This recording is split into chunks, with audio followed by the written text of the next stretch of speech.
College football reaching its climax here on NBC. You just saw Michigan State make its first Rose Bowl appearance in 22 years, beat USC 20-17. Earlier today at the Sunkist Fiesta Bowl, Florida State held off Nebraska 31-28.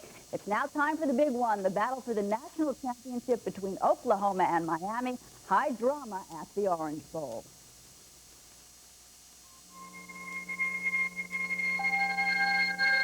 The setting, Miami, Florida. The stage, the Orange Bowl. The directors, Oklahoma's Barry Switzer, Miami's Jimmy Johnson.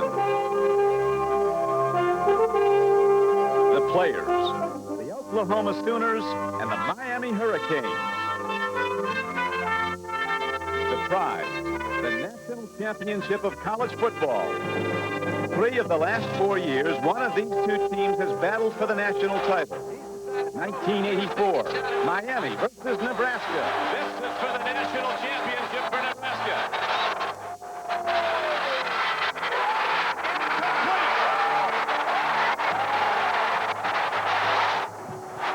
1986.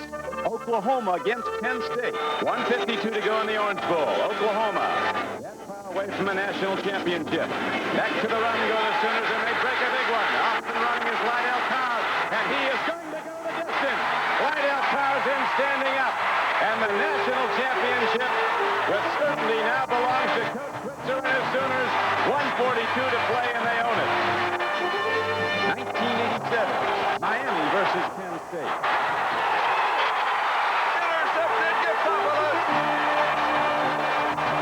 Now the stage is set again. The national championship is on the line as the #1 ranked Oklahoma Sooners battle the only team successful against them in the past 3 seasons, the #2 ranked Miami Hurricanes. It's the Orange Bowl on NBC.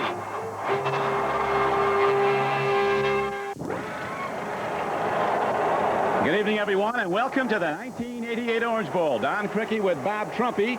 The long wait is over for the Sooners and the Hurricanes, and I don't think they can hold them back any longer. They're both experienced big game teams. In fact, this is the second time in 3 years that each of these ball clubs has been involved in a national championship game. It is interesting to note that the last 3 times numbers 1 and 2 have met in college football, #2 has won.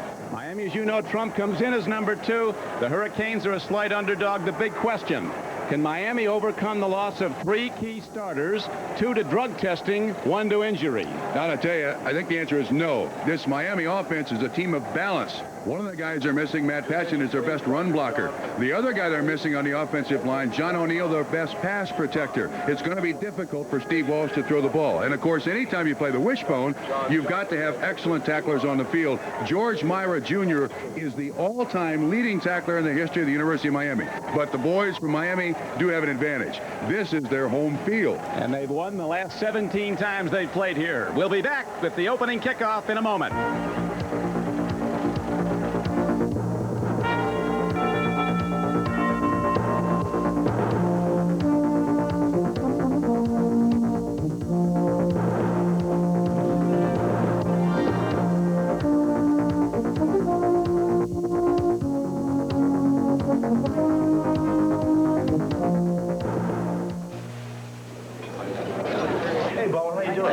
Joey, how are you? Good. Hey, guys. Hey, guys. You see that game last night? Oh, man, let me tell you about that game. I was supposed to... Finished already. Couldn't believe it. Hey, I thought we were supposed to be doing this in-house. That's right. Pass the salt, would you? Hey, your group do this? New computer. The salt. Oh. I mean, it just stops right there. Quintile analysis? Hey, give me a break. Well, Siegel did that. I thought he's in the L.A. office. Yeah, so's Edwards. She did the graphics. You missed this great catch. I heard about it. What happened? Hey, the market projections? Garnett, Chicago. Great catch off the wall. Drew the guy out of second base. So how'd you get everybody together in the same place? I told you. New computer. What kind of a system can do that? Welcome phone. What? Welcome phone. Pardon me?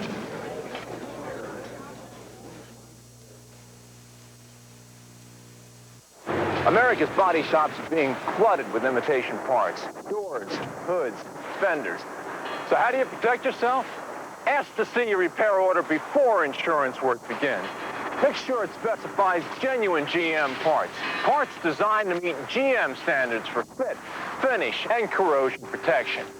Now, even if insurance is paying the bill, it's still your car, and it's still your choice. Insist on genuine General Motors parts. We're just about set to go. Earlier, our Tom Hammond talked with George Myra Jr., the linebacker who can't play tonight for Miami. George Myra Jr. suspended for the game after the drug test administered by the NCAA showed traces of Lasix, a diuretic. George, the charge has been that the Lasix was taken to mask the use of steroids. How do you respond to that? Well, to respond by saying, that's not true at all, because I was tested by an NCAA lab by my lawyer, and no traces of steroids have been found. I had nothing in my system at all. I'd like to just go ahead and clarify that right now to everybody, and let them know that there was no anabolic steroids, that it was not used to mask that, and no, it's just an unfortunate thing that it had to happen, and a misunderstanding. But I'm here, to root my team on, and keep them going. The university's been behind me. It's been great. Sam Jankovic and the coaching staff has done, really a great job being behind me along with my teammates, and I'm here to, push them along. But George, if there were no steroids taken, then why did you take the diuretic? Well, I don't want to comment on that because, I explained it already in court, and like I said, I just want to straighten out that there was nothing in my system because I was, tested, and, I explained in court, in the papers and everything, so I'd like to just leave it at that, But the NCAA does require that anything you take must be listed before the test. Well, like I said, I explained to the court, and I had legitimate beef, and I explained to them, and, I thought we had a legitimate beef. Why? I explained to them, and I thought it was understanding enough, but I guess the NCAA didn't see it that way, but, that's just the way it goes. Some of his teammates not happy with George Myra Jr., though, feels that he let them down. Leading tackler all time, as Trump pointed out, and now Coach Jimmy Johnson's team is ready to receive. Oklahoma won the toss, but Barry Switzer said we'll kick it off and put our #1 ranked defense on the field first. Two freshmen are back for the Hurricanes of Miami. Number 3, Randall Hill, their best returner, almost 26 yards a return. He's to the right. That's Randall Hill, another freshman. Number 21, Alex Johnson, back with him. It is a natural grass field here at the Orange Bowl. Excellent playing surface. Weather conditions could not be better. A bit of a wind coming up, but no threat of rain. Ready to kick it off is Todd Thompson. He's a junior. He's the punter for the Sooners in the kickoff man. He'll be kicking to the closed end of the stadium with the wind at his back. Standing on start, rocking and going. Here it is, down to Randall Hill as he takes it back across the 10-yard line into the 20. A bit of open field for the moment. He's out to the 31-yard line. So here come the Miami Hurricanes on offense. Steve Walsh, number 4. Penalty marker is down first. We'll see what that is. Let's go to line up. Steve Walsh first. He is the quarterback, a 20-year-old sophomore. Warren Williams, an outstanding running back, averaging 5 yards a carry. Melvin Bratton is the fullback. An excellent big play man. Melvin Bratton has scored 32 touchdowns this season.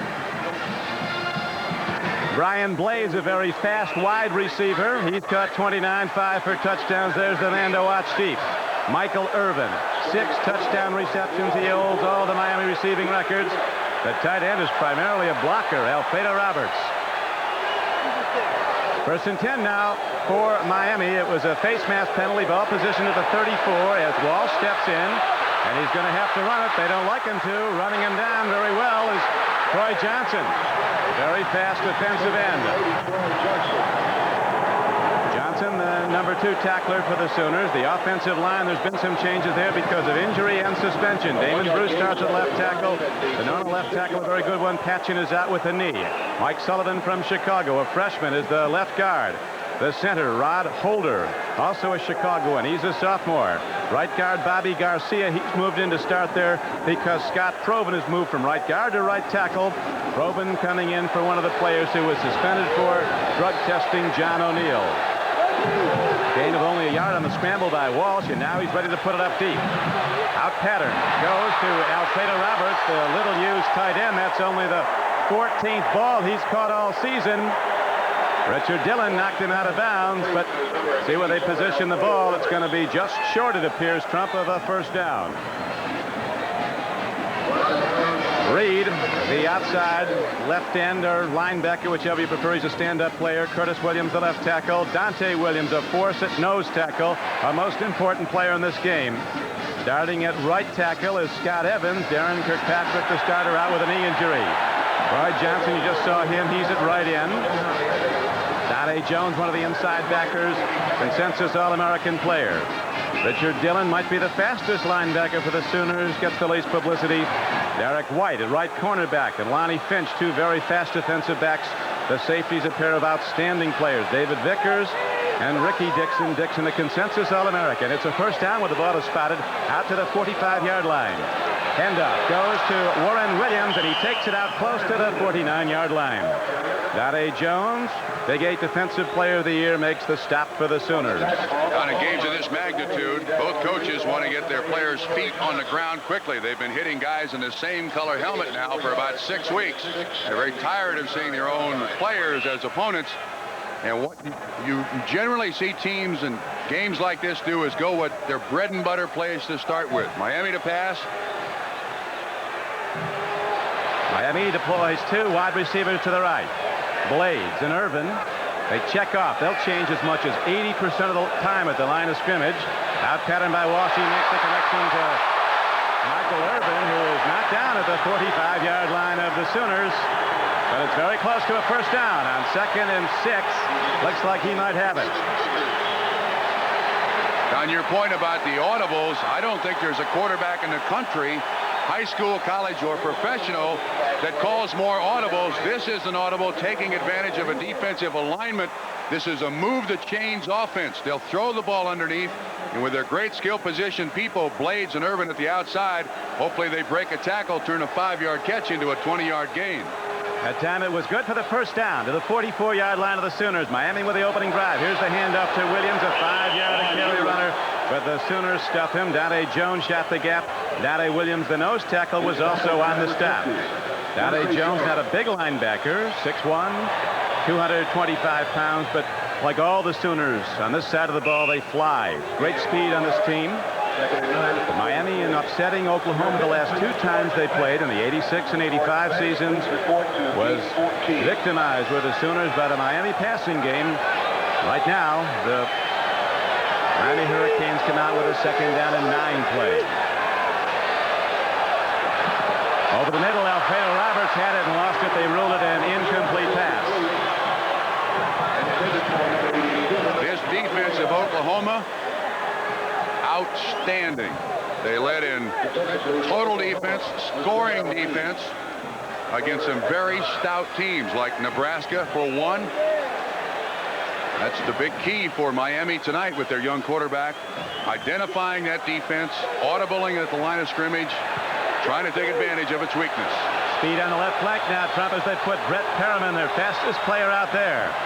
Walsh, though, play fake and is ready to loop it downfield, and he goes to Irvin, who makes the reception. It's a first down for the Hurricanes as they move the ball down to the 30-yard line of Oklahoma. Ken McMichael, who is a defensive back, covered, but Michael Irvin, a cocksure player, who said during the week he tells defensive backs, "Don't worry, son, I beat everybody," when he beats a DB. That's a 13-yard completion, and one of the things Miami really likes to do is run crossing patterns so that these kids can catch the ball running. They have outstanding speed.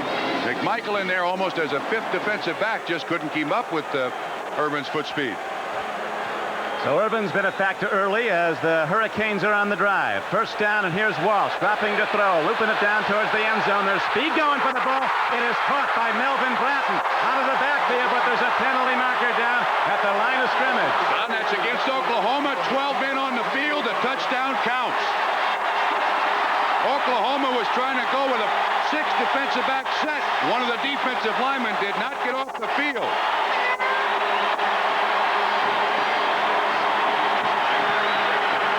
So the Hurricanes, the underdog, playing without their starting offensive tackles, make it happen fast. After the opening kickoff, down the field they go.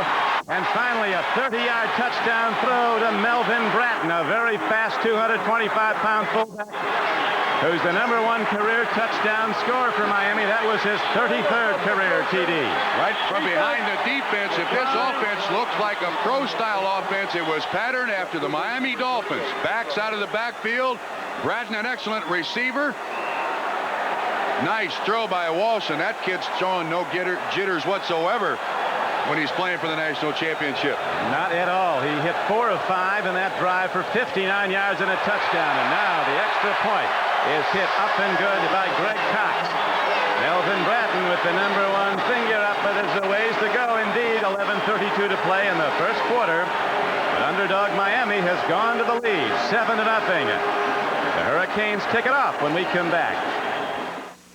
We're not a company, but outstanding people come to us every day. People who want to make a contribution to a team and do work that really counts. People eager to see new places, do the unusual, and find the unusual. People who become your friends for life. People just like you. We're not a company. We're your country. We're the Navy, the Air Force, the Marines, the Army. We're the armed forces. It's a great place to start.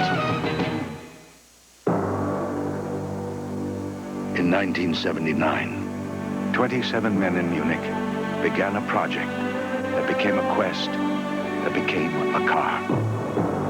Spare nothing, they were told, but build the finest, most spirited luxury sedan in the world. That car has now arrived in America, and it's called the BMW 750iL.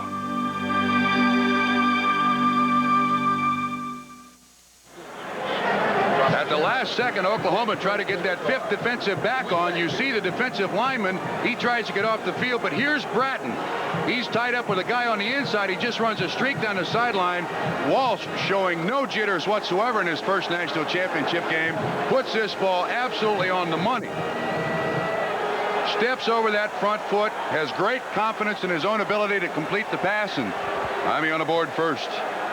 Walsh with his 20th touchdown passer this season. He's thrown only 7 interceptions, 59% passer, but far better than that in that opening drive. Miami going 65 yards in 8 plays after the opening kickoff, and now Edgar Bennis is ready to kick it off for the Hurricanes. As Oklahoma deploys great speed back to return it, Patrick Collins, a senior running back, and the fastest Sooner back with him is Anthony Stafford. Collins, number 33, Stafford to the left, number 25. 11:32 to go, first quarter. And the Hurricanes have taken a 7-0 lead.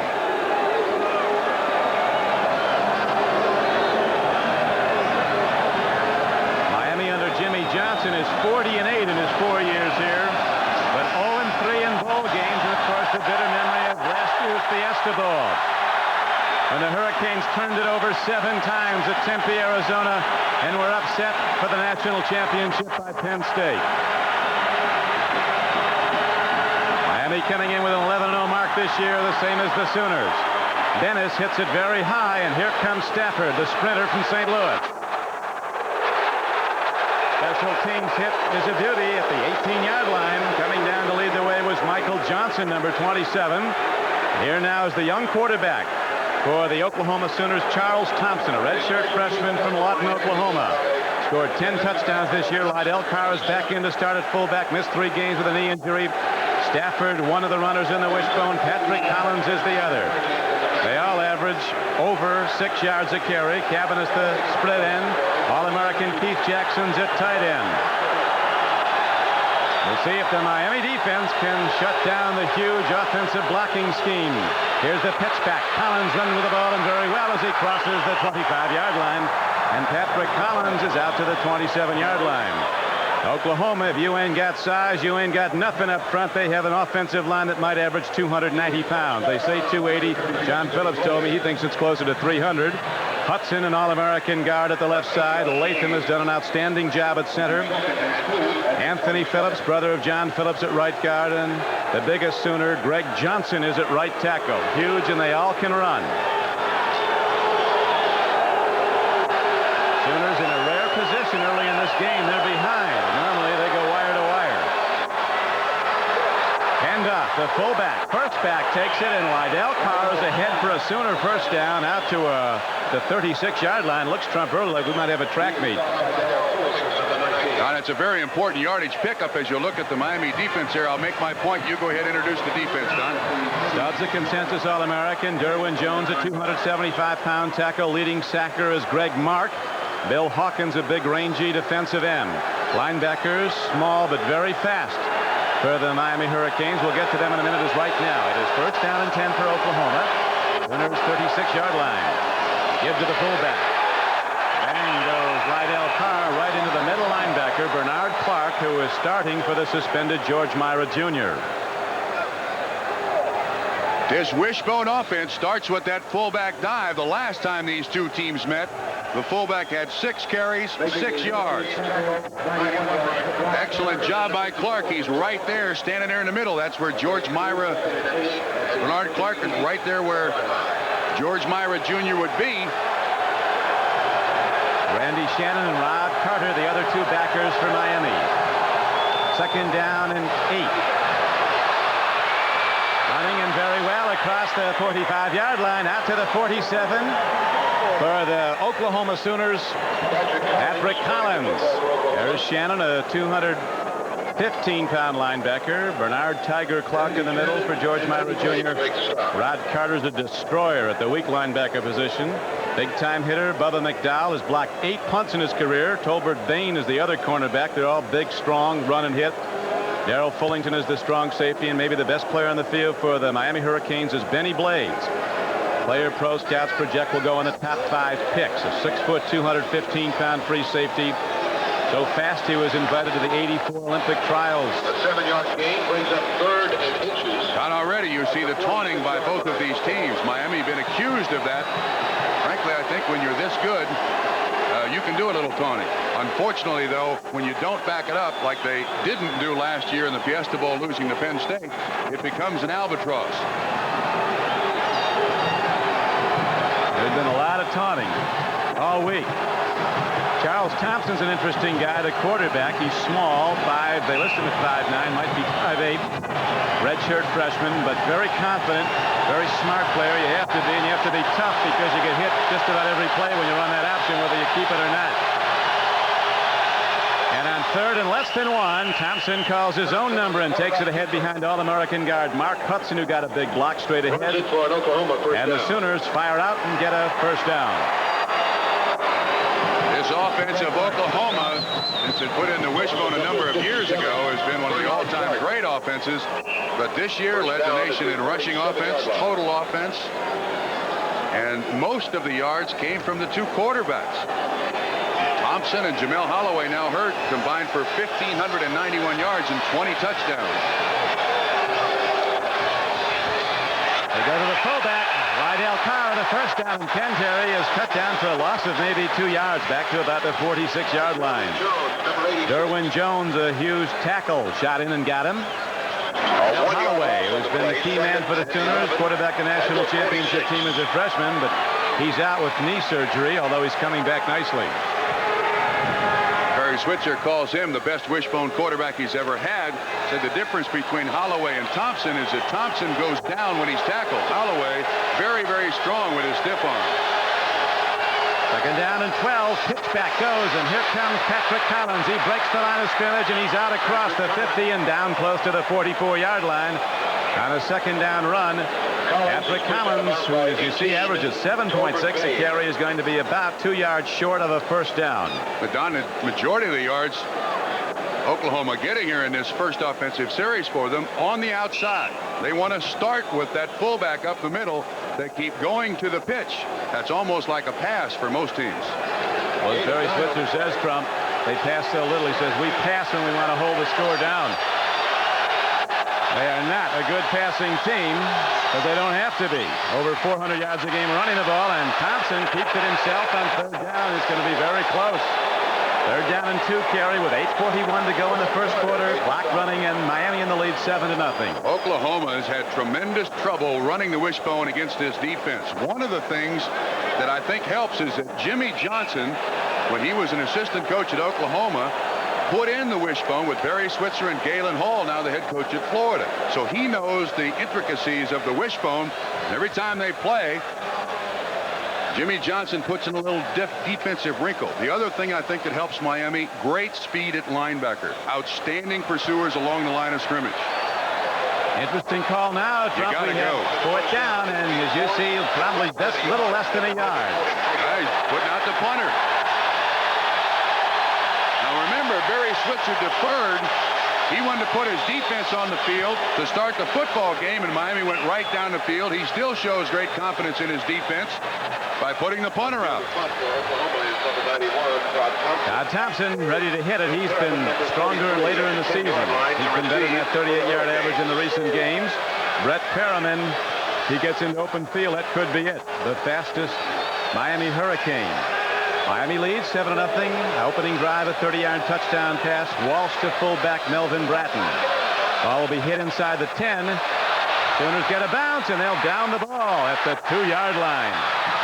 Don, it looked like his foot hit the goal line. They're going to mark it where he touched it, 41 yards. Kurt Casper downed it, but it looked like his foot hit the end line. And when it hits the goal line, then it should go to the touchback. Let's see once again. Not his foot, the other guy's foot. All right. A Big Mac attack could strike at any time. You okay, honey? Honey, where you going, Pumpkin? Hey! Big Mac. Big Mac. Big Mac. Abner. Big Mac.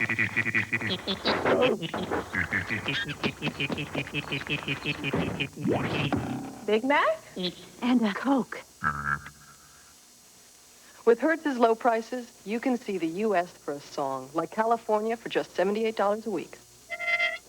California, here I come. And Hawaii for just $69 a week. Or Florida for just $59 a week. And for about $50, those guys can get some singing lessons. Every night while you're sleeping, UPS is maintaining its status as the only company that delivers overnight to every address coast to coast. And now we guarantee it. Introducing UPS Next Day Air Guarantee. And because we're so efficient, we'll still do it for up to half what other companies charge, which is guaranteed to cause our competition some sleepless nights. UPS, we run the tightest ship in the shipping business.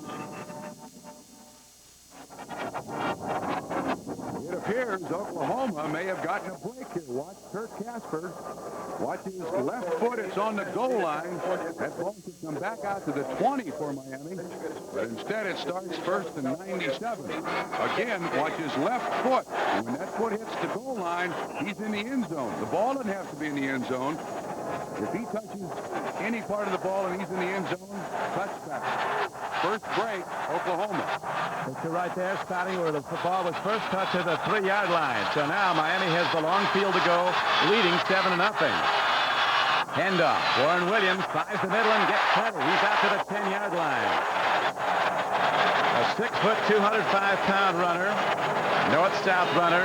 Not much juking when he gets the ball. He heads right at you.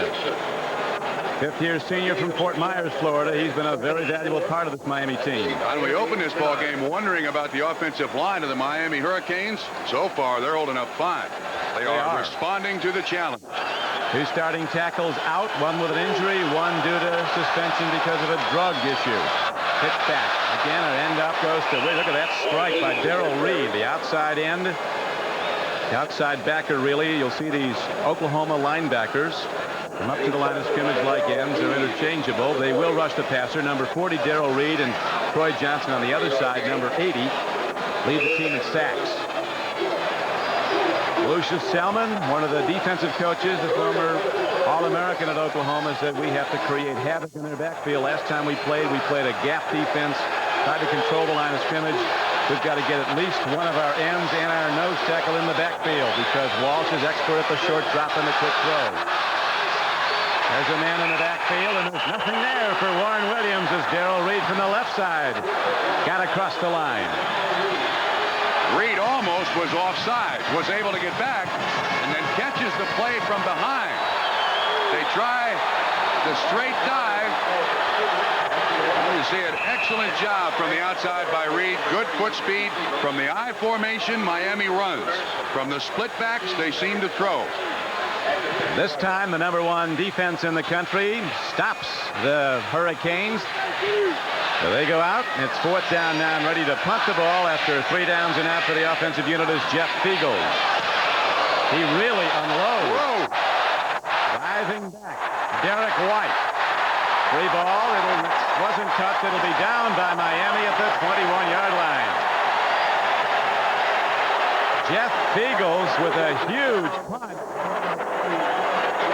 65 yards.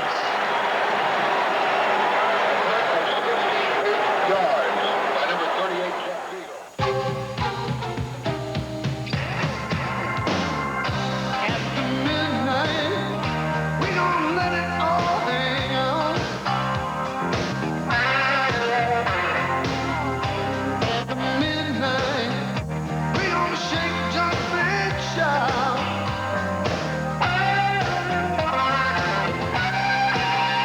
The night belongs to Michelob.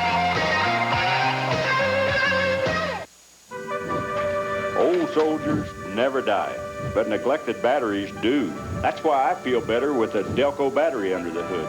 Sealed tight, maintenance free. With plenty of startup power to handle cold mountain weekends. Precision AC Delco parts. They don't just fit, they match. We old soldiers spend our time on live trout, not dead batteries. For the AC Delco retailer nearest you, just give me a call at 1-800-AC-DELCO. The Florida Keys stretch like an old clothesline for 130 miles. Down here, the locals are called conks. Their ways are old-fashioned, and so are their values. And in a way, ours are too. There are over 4 million miles of roads in Alamo territory, all across America. And whenever you rent a car from Alamo, the rates are low, and all those miles are free, including 130 miles, called the Florida Keys. The 1988 Orange Bowl is brought to you by Apple Computer, maker of Macintosh personal computers, giving you the power to be your best. By Mr. Goodwrench, no one knows your GM car better than Mr. Goodwrench. No one. By McDonald's, it's a good time for the great taste. And by Michelob, so exceptionally smooth, the night belongs to Michelob. Don Criqui with Bob Trumpy. 5:48 to play, first quarter, Orange Bowl in Miami. The underdog Hurricanes of Miami have just got a 65-yard punt off the foot of Jeff Fiegels. And now the Sooners start their possession at the 21-yard line. Charles Thompson sets the bone behind him. Rolling out. Thompson is caught from behind. Coming up to get him on the play was Randy Shannon, the strong side linebacker, a junior from Miami, who is a very quick-to-the-ball player. He started his career here as a defensive back. Because Oklahoma only throws the ball in desperation, you can see the defensive backs and linebackers are all committed right to the line of scrimmage. They're 22. The strong side linebacker just shoots right through the first gap he sees and grabs Thompson for about a 4-yard loss.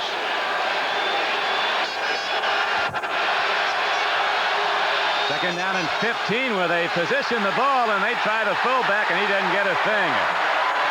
Greg Mark, an undersized defensive tackle, somehow sheds the block and makes a shoulder hit on the big fullback, Lydell Carr, a 225-pounder.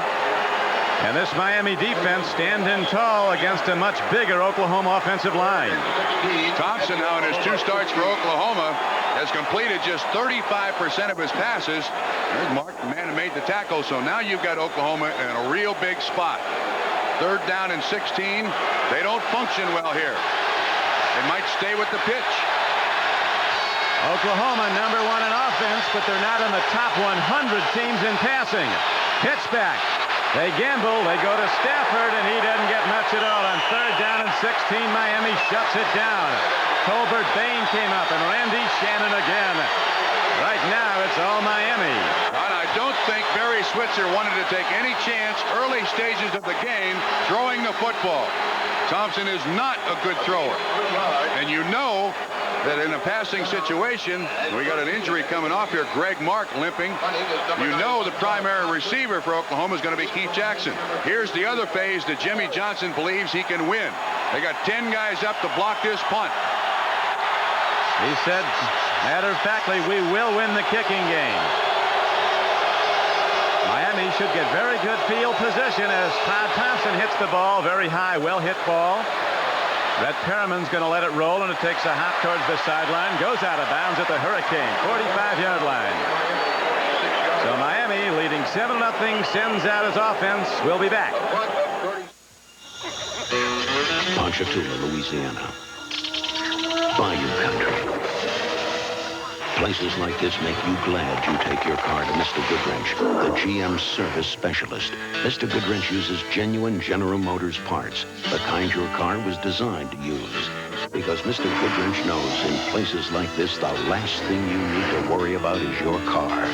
Mr. Goodwrench, no one knows your GM car better. No one. Now you can earn free travel on American Airlines faster than ever before with triple miles. If you're an Advantage member and fly one round trip or 2 one-way flights on American Airlines between January 1st and March 31st, 1988, you'll earn triple miles on every flight for the entire year. Triple miles all year. If you're not an Advantage member, join now, because triple miles are the fastest way to fly free. What it means to you to be a client of ours. At Shearson Lehman Brothers and E.F. Hutton, it means understanding you, your needs and concerns as an investor. It means working with you one-to-one in a manner at once personal and professional.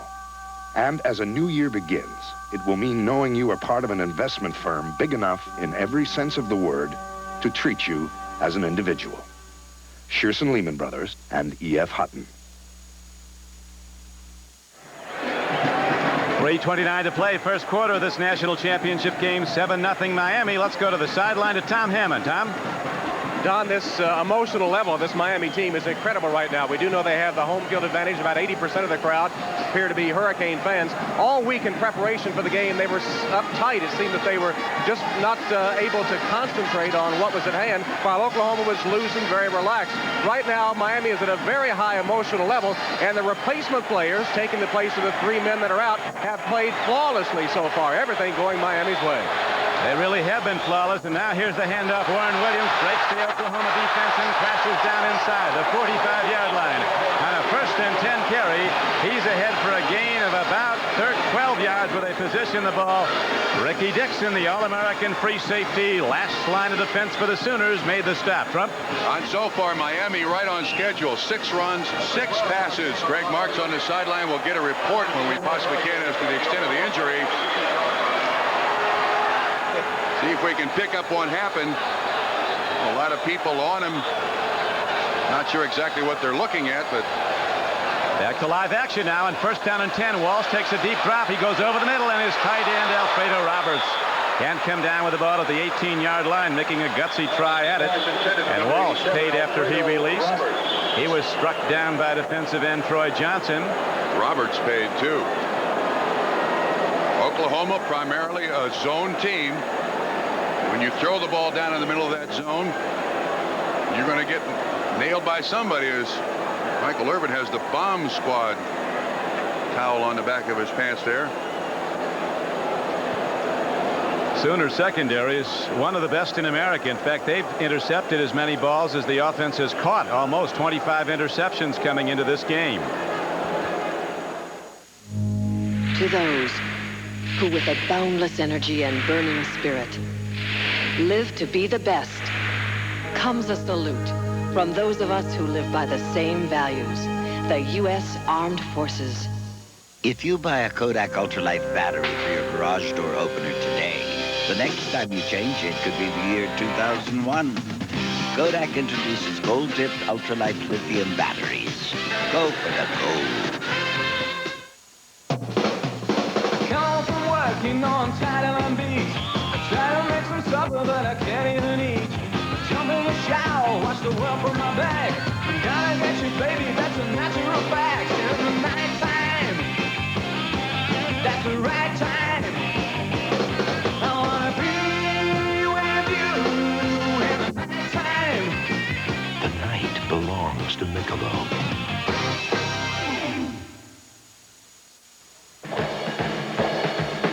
The best and brightest of the bowls are on NBC as Michigan's all-time leading rusher Jamie Morris leads the Wolverines against the Crimson Tide of Alabama and All-American Bobby Humphrey. Michigan battles Alabama at the Hall of Fame Bowl. Saturday, college football's best and brightest are on NBC. On a receiver's nightmare here, you see the eyes of Walsh. He's looking at Alfredo Roberts just a little over his outstretched hands, and then he gets absolutely shillelagh'd by Ricky Dixon. Live action, Melvin Bratton, whose first catch he remembers for a touchdown. This time he's ahead for a gain of almost 9 yards. On a 2nd and 10 play, he is inside the 35-yard line of Oklahoma. Knocked down on the play by Derek White and Richard Dillon. Penalty marker down.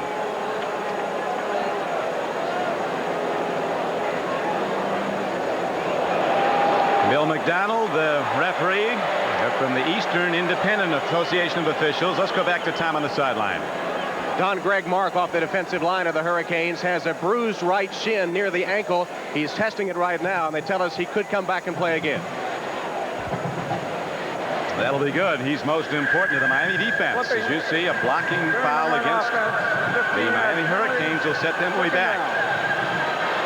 They took the opening kickoff and went down the field, mixing the run and the pass, and then finally a 30-yard touchdown throw to Melvin Bratton out of the backfield, went into the end zone. It was the first score and the only one so far. Underdog Miami 7, Oklahoma nothing. Roberts looks all right, but he took a real hit in the side of the head. Doctors are asking how many fingers I have up. Where do you live? Where are you? What's your name? Your number? If everything checks out, he'll be back in there in a minute. Ricky Dixon's not big, but a rocket hitter. He knocked him out of the game. Now on 2nd down and 18, the Sooner defense stuffs it. Warren Williams was knocked down by Tom Backus. Trump, both these teams loaded with pro prospects. In the estimation of some pro scouts, there has never been a college football game played with more pro scouts. These are the best pro prospects for Miami. The numbers we have for both these teams, somewhere around 30 or 31 legitimate professional prospects. There's Jim Kelly. Jim Kelly, the Buffalo Bills quarterback. Here's another audible at the line of scrimmage, Don. You see the hand signals? They're down in 22 as Walsh has the big rush against him, eludes it for the moment, but overthrows his intended receiver, Melvin Bratton. And there's also a marker down back in the Hurricane backfield. We could have a holding call against Miami. Personal foul tripping against Miami. We showed you the Miami prospects. Here are the Oklahoma prospects. Matter of fact, you see the 4 offensive tackles. 2 of them can play in the NFL, but can't start for Oklahoma. Caesar Rennie, a backup tackle, projects to be a middle round draft choice. That's Lucius Selman, one of the famed Selman brothers of Sooner fame. The headset on next to Coach Barry Switzer. Oklahoma with the #1 defense, but it was burned early. 1:58 to play now in the first quarter. 7-0 Miami. This is interesting. We have 3rd down and 22 to go. And there is a tripping penalty, which is a major penalty. And yet Oklahoma, the players are saying, we want to take the penalty. If they let the play stand, if they decline the penalty, it'll be 4th down.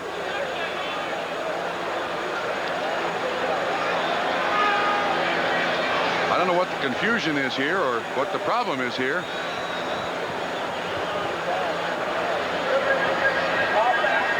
Decline. 4th down. 4th down. Okay. I mean, the defense wanted to put the offense back even farther. Switzer says, no. Make them punt. We'll get the offense back on the field.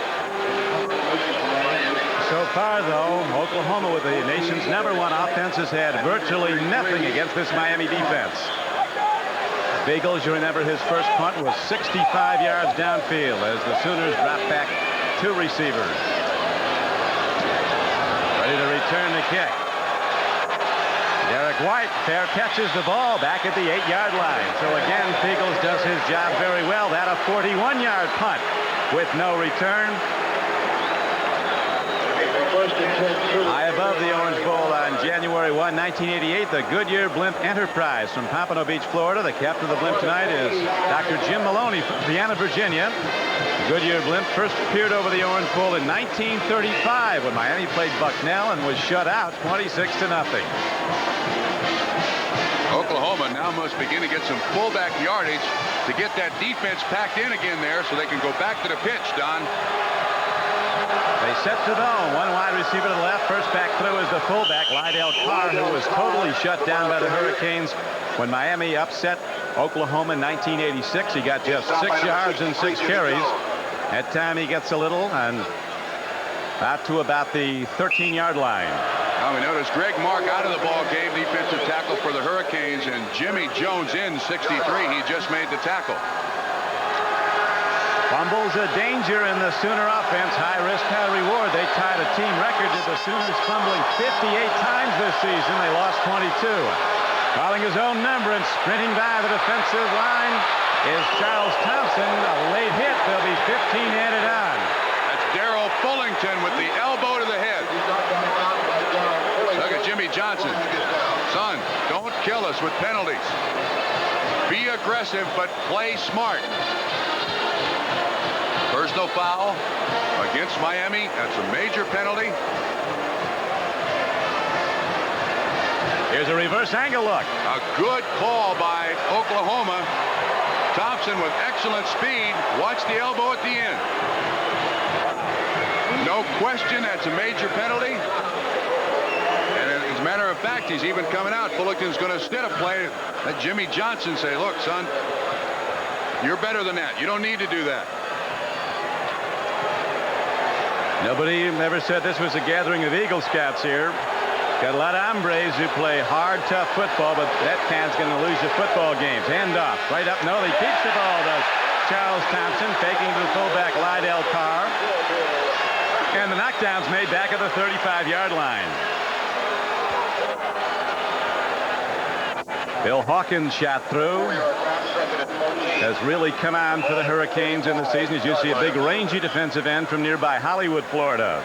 It looks like Oklahoma is coming with an extra offensive lineman. They almost have an unbalanced line, and then they're running away from that unbalanced line. But the linebackers so far for Miami filling those gaps. 2nd and 14, as you see. Thompson pitch back. Stafford turns the corner, and Anthony Stafford on a 2nd and 14 play is out across the 40-yard line and out to the 44-yard line of Oklahoma. Selwyn Brown on the tackle. When the Oklahoma Sooners go to the pitch, that means that things aren't working inside. The quarterbacks to this point in the season, 1987 season, have been the major ground gainers. Thompson, that one big pickup. The rest of the yardage from the outside. Thompson, an excellent all-round athlete. He was drafted by the Cincinnati Reds to play Major League Baseball. And you might go that route. He's not a pro prospect, but he's got a long way to go in his career. As on the straight-ahead carry by fullback Lydell Carr. Bernard Clark comes in and makes the knockdown on 3rd down and about 4. They're shut down, and again, the punter comes on the field for Oklahoma. That's the way the Sooners like it. Every night while you're sleeping, UPS is maintaining its status as the only company that delivers overnight to every address coast to coast. And now we guarantee it. Introducing UPS Next Day Air Guaranteed. And because we're so efficient, we'll still do it for up to half what other companies charge, which is guaranteed to cause our competition some sleepless nights. UPS, we run the tightest ship in the shipping business. Discovering the Americas. Plymouth Horizon America. Sticker price only $59.95. Same price without the sticker. Then I discovered Plymouth Reliant America. Best equipped at lowest price at any car in class. What wonderful values. Both front-wheel drive. Both protected longer than Russian winter. The price is right. Born in America. What a countries. My brother used to have remotes all over the place. They were everywhere. I A couldn't hardly TV find them. remote, a cable remote, Yeah. a VCR remote. Yeah. My brother was very confused. I was very confused. I don't even know how to work this Then thing. my brother bought a Magnavox TV with this amazing new remote. And Magnavox invented it. It's 3 remotes in one. It controls the Magnavox TV it came with and just about any other brand of wireless cable and VCR. So my brother's not confused anymore. Yeah, and neither am I. That's right. I'm Jack Garner. My little brother, James, that boy is everywhere. TV, movies. So investment firms are big fans of his, but my firm, they work real hard to help people like you and me invest, too. Dean Witter. Their mutual funds and investment advice help me get a real good grip on my finances. You're somebody, a Dean Witter. A member of the Sears Financial Network. Ready to start the second quarter. It's 7-0. The underdog Miami has the lead. Don Criqui with Bob Trumpy. Oklahoma coach Barry Switzer disdains the passing game. He says we do our throwing and pregame warm-up, but he might have to put it up here tonight, Trump. Don, first quarter, 2 big surprises. 1, Oklahoma averaging 43 points per game shutout in the first quarter. And 2, I'm very impressed with the poise of Steve Walsh, their Miami quarterback. He's not bothered at all by the national championship. Now, they say that's one of his strong suits. Mistake-free football won him the job, Walsh. And now Thompson punts the ball, a knuckler downfield. Perriman again lets it take a hop, and it takes a big Sooner bounce. As the maroon shirts from Norman, Oklahoma surround the ball at the 13-yard line. The Clemson Tigers roll today in the Citrus Bowl, defeating Penn State 35-10 in a spectacular Fiesta Bowl here on NBC Sports. Florida State under Bobby Bowden came from behind to beat Tom Osborne's Nebraska Huskers. Texas A&M came from behind to rout Notre Dame 35-10 in the Cotton Bowl. And in the Sugar Bowl, a late field goal by the Auburn Tigers gained them a tie with Syracuse. Michigan State, a victor in the Rose Bowl over USC 20-17. Big Ten had not won in that classic matchup since 1981. Michigan beat Washington. Handoff to Bratton, cutting back. Melvin Bratton, a big back with a lot of speed, gets out close to the 19-yard line on first down and 10. Now let's go back to the sideline. Tom Hammond. Tom? Don Alfredo Roberts remains on the sideline for this series for the Hurricanes. He took a shot to the head, had his bell rung, and a little too woozy to go back out. They say he may return later in the game, but right now on the sideline. Don, his replacement, Chudzinski, and Roberts, I think, just came back in. Chudzinski, 84, missed most of the season with a broken arm suffered this summer. Has never caught a pass, but Roberts back in the ballgame. Wing formation to the left. Pro offense all the way for the Hurricanes as Melvin Bratton spins off a tackler, finds his way somehow on a second down and 4 play. He's out to the 21-yard line. Show you how deep in talent Miami Hurricanes have been. Bratton, now a fullback. He was a tailback when Alonzo Highsmith was here. It's one of the few fullback-oriented pro-style offenses you'll find. A lot of second effort to be expected in a national championship game. Bratton, who scored his 33rd career touchdown, the only score of this game so far tonight on a pass reception. Lined up in the backfield, this time to go with a power formation right. Extra tight ends in the game. Bratton they go, and Melvin Bratton breaks the crust of the Oklahoma defense, and he's ahead of the 29-yard line. It's a 1st and 10 for the Hurricanes. Troy Johnson made the tackle. Again, an excellent job by the offensive line of the Miami Hurricanes. They're not blowing people off the ball, but they're walling them out. Now watch these linebackers.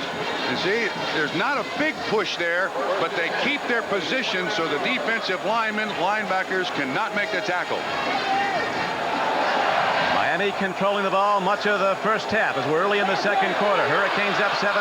Walsh in trouble, and they're going to get him back at the 24-yard line. 1st and 10 play resulting in a loss of about 8 yards. Tony Woods, coming from the defensive line, number 99, was the first man through. Everybody on the Sooner team can run. The defense, probably the fastest defense in the country, man-to-man. Yeah, you know, that was a blitz, too, Don. They flushed Walsh out of the pocket. If Oklahoma begins to commit to the blitz to try to stop some of the offense of Miami, that's playing into Miami's hands, in my estimation. Then you can turn Michael Irvin and Blades loose in that defensive backfield of Oklahoma. Oklahoma, #1 in the country in pass defense. They allow just 102 yards a game. Walsh already, as you saw, with over 60. Roy Johnson makes the tackle on a 3rd down, 15 play. 2nd and 15. It'll be 3rd down, about 12 coming up, as the ball is close to the 25-yard line. Extra defensive backs in the ball game. Ken McMichael, last time Miami in this situation, the long crossing pattern to Urban. Allow his foot speed, get across that field, and Walsh hit him right in stride for a big pickup. Gary Stevens, the offensive coordinator in Miami, says the strength of Walsh is his mistake-free football, his ability to put together long, controlled drives. He's not a big strike player. This time, Bratton comes down with the ball again as his stock rises with the pro scouts. Bratton with another big play for the Hurricanes out to the 37-yard line. He'll still be short of a 1st down. There was a gain of 12. That brings up 4th down, so Fiegels comes out to punt again. The thing you got to like about this Steve Walsh is that he moves his feet so well. He's always in the correct position to throw the football. That's why he's so accurate. Those numbers certainly, field position in a game for the national championship, a key indicator. Fiegels has kept Oklahoma back inside their own 20. Last 2 have not been returned. 1 for 65, the second for 41. Reach step punter. They didn't put a big rush on him, though. This one not too deep, and Patrick Collins runs it back for the Sooners, but not very far as he's knocked down at about the 23-yard line. 44-yard punt, a 4-yard return. And now the nation's #1 offense comes back out, unable to fire the big gun yet at this Miami defense. I see you've got homework, too. It never ends. Looks like it was quite a project. Have a look. Thanks. That's it. I wish we could do work like this. But we have to crank them out every week. So do we. If we can afford to farm them out, we have to do them on our computer. So do we. You did that on the computer? What kind of computer? They're going to California for the weekend. It's a frequent flyer thing. 40,000 miles, and they both fly free. I've got 40,000 miles. We're going to the mall. Some airlines make you fly nearly 40,000 miles for one free trip. On Northwest, you get 2. Performance isn't just the total number of miles driven, but rather how your car performed when you drove each one of them. Give your car the good life with STP gas treatment. The 1988 Orange Bowl is brought to you by Plymouth. The pride's inside every Plymouth, designed in and built in Plymouth. The pride's inside. By Apple Computer, maker of Macintosh personal computers, giving you the power to be your best. By Shearson, Lehman Brothers, and E.F. Hutton, joining together to serve the serious investor. And by UPS, for overnight delivery from coast to coast. UPS runs the tightest ship in the shipping business. Down on the sideline, Alfredo Roberts, the tight end, being having his shoulder looked at. His backup, Chudzinski, never caught a pass. Pitch back goes to Patrick Collins, and again, the Hurricanes are there to sweep him under as Randy Shannon. One of the outside linebackers, number 22, was the first to make the play. Shannon averaging 10 tackles a game. He had 13 in the win over Notre Dame and 12 the next week in the victory over South Carolina. This is when Roberts got hit. It looked like he landed with his shoulder extended. He also got, or his arm extended on his shoulder. He also got dinged in the head. And he is a big receiver. He's trying to shake it off. He wants to play in this national championship game. Doesn't look like he can hurt him with a hammer, but he'll be back. Option. Thompson keeps it and darts his way across the 30 to the 31-yard line. The All-American safety for the Miami Hurricanes, Benny Blade, said during the week that they liken catching Charles Thompson to getting a fly with chopsticks. So far, he's not had a lot of runs for any big gains. Not big. Jimmy Johnson exhorting from the sideline there. Blades, a tremendous hitter. Also an excellent man in coverage, but of course against Oklahoma, his #1 responsibility all night long is just make tackles as close to the line of scrimmage as possible. Oklahoma in the first quarter, 57 yards total offense. No turnovers yet. There will be.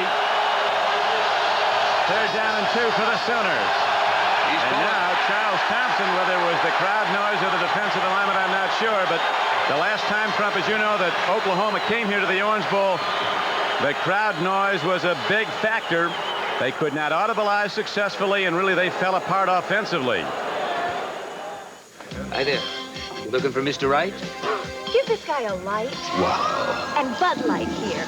Ask for Bud Light, the light beer with the first name and taste. Because everything else is just a light. Thanks. Keep the change. The pride's inside. Take an amazing voyage through Plymouth Grand Voyager and discover why the pride's inside. Beyond versatility, room for up to 8, front-wheel drive handling. Beyond the excitement of Voyager's fuel-injected V6. The best protection and highest owner satisfaction of any minivan. Deep within Plymouth Voyager, the pride's inside. Before you're inside. The pride's inside, born in America. Do you know why Spuds McKenzie has so much fun at parties? Because he's always in control. Spuds knows it's cool to live by one simple rule. Know when to say when. A reminder from Anheuser-Busch. Back at the Orange Bowl, let's check on the injury to tight end Alfredo Roberts. Here's Tom. Don, you and Bob were talking about the injury to Alfredo Roberts. He had just general pain in his shoulder, and they patched him up, and he's going to come back in. He took a shot to the head earlier, now the shoulder, but he wants to play in this one, and he'll be back. The Sooners trailing 7-0 with 10:02 to play in the first half. Set to Wishbone. Third down and 2. Thompson pitch back. Patrick Collins. And Collins gets outside and looks to have the first down out to about the 34-yard line.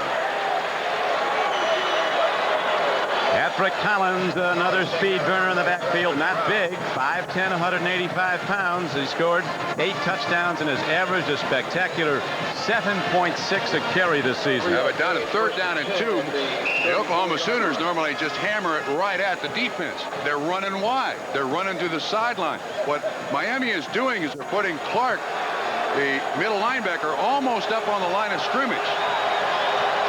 First down for the Sooners. They've not been near the Miami goal line yet. Thompson drops, takes a look, fires it long. He's got Keith Jackson downfield, but the ball, as you see, comes in high. At the 43-yard line, Jackson blocking and then releasing deep downfield.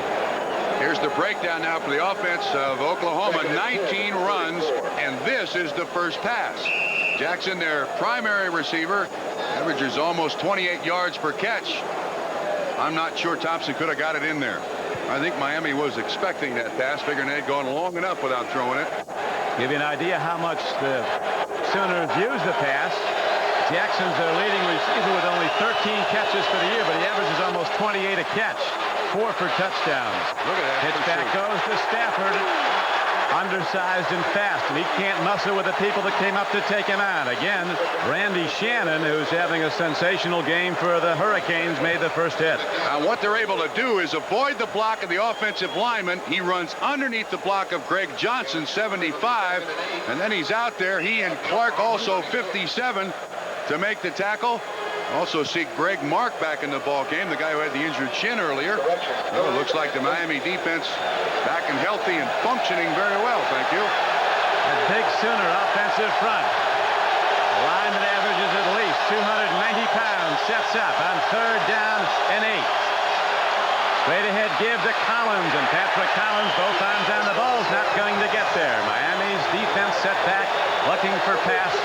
Get the quickness on the linebacking core. Tiger Clark made the stop, and Oklahoma has to punt again. Usually their punter gets the day off. Clark does an excellent job. He's not fooled by the play fake. 56 to center. Latham can't get a block on him, and Clark there to make the tackle. Don, where Oklahoma is losing so far in this first half is first down yardage. They're getting in too many third down and long situations. Oklahoma doesn't function well in those situations. Most of the time this season, the Sooners didn't need third down. Low punt downfield by Todd Thompson. Going back as Perriman, living dangerously. He's swept under by the kick coverage. With 8:16 to go in the first half, a 35-yard punt and a 2-yard loss on the return as they start up a bit after the play. Now, Miami goes on offense again. Shearson Lehman Brothers, E.F. Hutton, January 1988, where we stand. We believe interest rates will go down. Therefore, we recommend locking in today's high rates by buying municipal bonds, treasury bonds, corporate bonds, and long-term CDs. Which of these investments are right for you? Talk with us. Shearson Lehman Brothers and E.F. Hutton. The pride's inside. The pride's inside Plymouth Sundance. Computer designed, laser checked. Backed for 7 years or 70,000 miles. Pride's in its value. Front-wheel drive, split fold-down seats, stainless steel exhaust. 47 quality standard features priced under $8,000. Plymouth Sundance. The pride's inside before you're inside. The pride's inside. Born in America. Anne Gillian. She turned the tragedy of breast cancer into triumph. There's still so much living to do. The inspiring Anne Gillian story, Monday. Jamel Holloway on the left, the injured quarterback, the starter this season. Counseling Charles Thompson, who stepped in to replace him after he went down with that knee injury. Here's what Oklahoma's done so far, though. Not much has happened for the Sooners. In a year when you average 428 yards of offensive game, I hope to tell you, they don't expect that. First down and 10 for Miami. Second back, trying to find room, and Warren Williams gets out to about the 25-yard line. Gained only a yard and a half on the play. Leonard Conley comes into the backfield. So far, Miami doing a great job against, I think, a bigger defense up front. You see these guys are excellent pass protectors. They look like pro offensive linemen. Stand up and try to bench press those defensive linemen away. That time, Leonard Conley, Jimmy Johnson likes to alternate his backfields. Presently, they have Cleveland Gary at fullback, Leonard Conley at halfback to give the starters a little blow. Conley, a 170-pound freshman with breakaway speed. Here's a long ball downfield. Irvin stopped his pattern. It goes incomplete.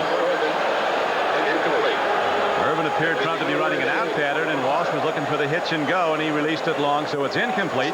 And that brings up third down and 8 now for the Hurricanes. One of the good things about this offense throughout the season is there's been very little lack of communication between quarterback and receivers. Walsh is required to do a great deal at the line of scrimmage. Alfredo Roberts is coming out again. So that means Chudzinski, the third-string tight end, is in there. All right, we got 3 wide receivers. Perriman at the bottom of the screen is the third wide receiver. And you see the audible. Walsh has been sacked only 13 times this season. He's tough to get to. Up the middle, he's got Irvin. He's got a first down as Michael Irvin takes a big bang at the 39, holds down. And it's a first down for Miami, a 13-yard gain on the pass play. Same play they ran in the first quarter. Ken McMichael, the 5th defensive back, trying to keep pace with Irvin. Good protection for Walsh. And he's looking at Irvin all the way. Well, that's an excellent throw by this young man. Of course, the guy that replaces Vinny Testaverde's probably not going to get the press. But this kid is sensational, and so is he. In the clutch, they look to 47. He makes another play. Here's Walsh play faking on first down, looking deep. He screens it out near side to Conley. Penalty markers are down. There'll be an illegal block against the Hurricanes, and so on a first down play, they'll be set back. Scott Evans, playing nicely for the Sooners, made the tackle. Yeah, he was the guy who was also clipped. Scott Evans in the starting lineup, replacing one of Oklahoma's best pass rushers, Darren Kirkpatrick, who went down with a freak knee injury on Wednesday. A light drill, but he twisted his knee and cannot play in this game. It is a very balmy, humid night in South Florida with 6:59 to play in the first half, 7-0. Miami leading on its first possession. They took it down the field, finally hitting a touchdown throw from Steve Walsh to fullback Melvin Bratton. So far, Walsh throwing the ball very well against the best pass defense in the country. 7 of 11, 91 yards and a touchdown. He's not even come close to, you see the penalty right there. Looks like the center, the right guard, Bobby Garcia, 50, comes out and hits Scott Evans in the back. Major penalty, so it's 1st and 25 now. No turnovers yet. Rather surprising in a game of this magnitude with this pressure. Got to think they're going to come both ways before it's over. Walsh on first and long yardage. First and 25 downfield, and diving for the ball is Brian Blades. Incomplete at the 37. The touchdown pass given up by the Sooners in the first quarter was only the fourth they've given up all season. Defense with 25 interceptions. Their offense came in with only 35 pass completions in 11 games. This ball just slightly overthrown. Brian Blades, older brother of Benny, just a little bit out of his reach, but once again you can see how close it is to being a completion.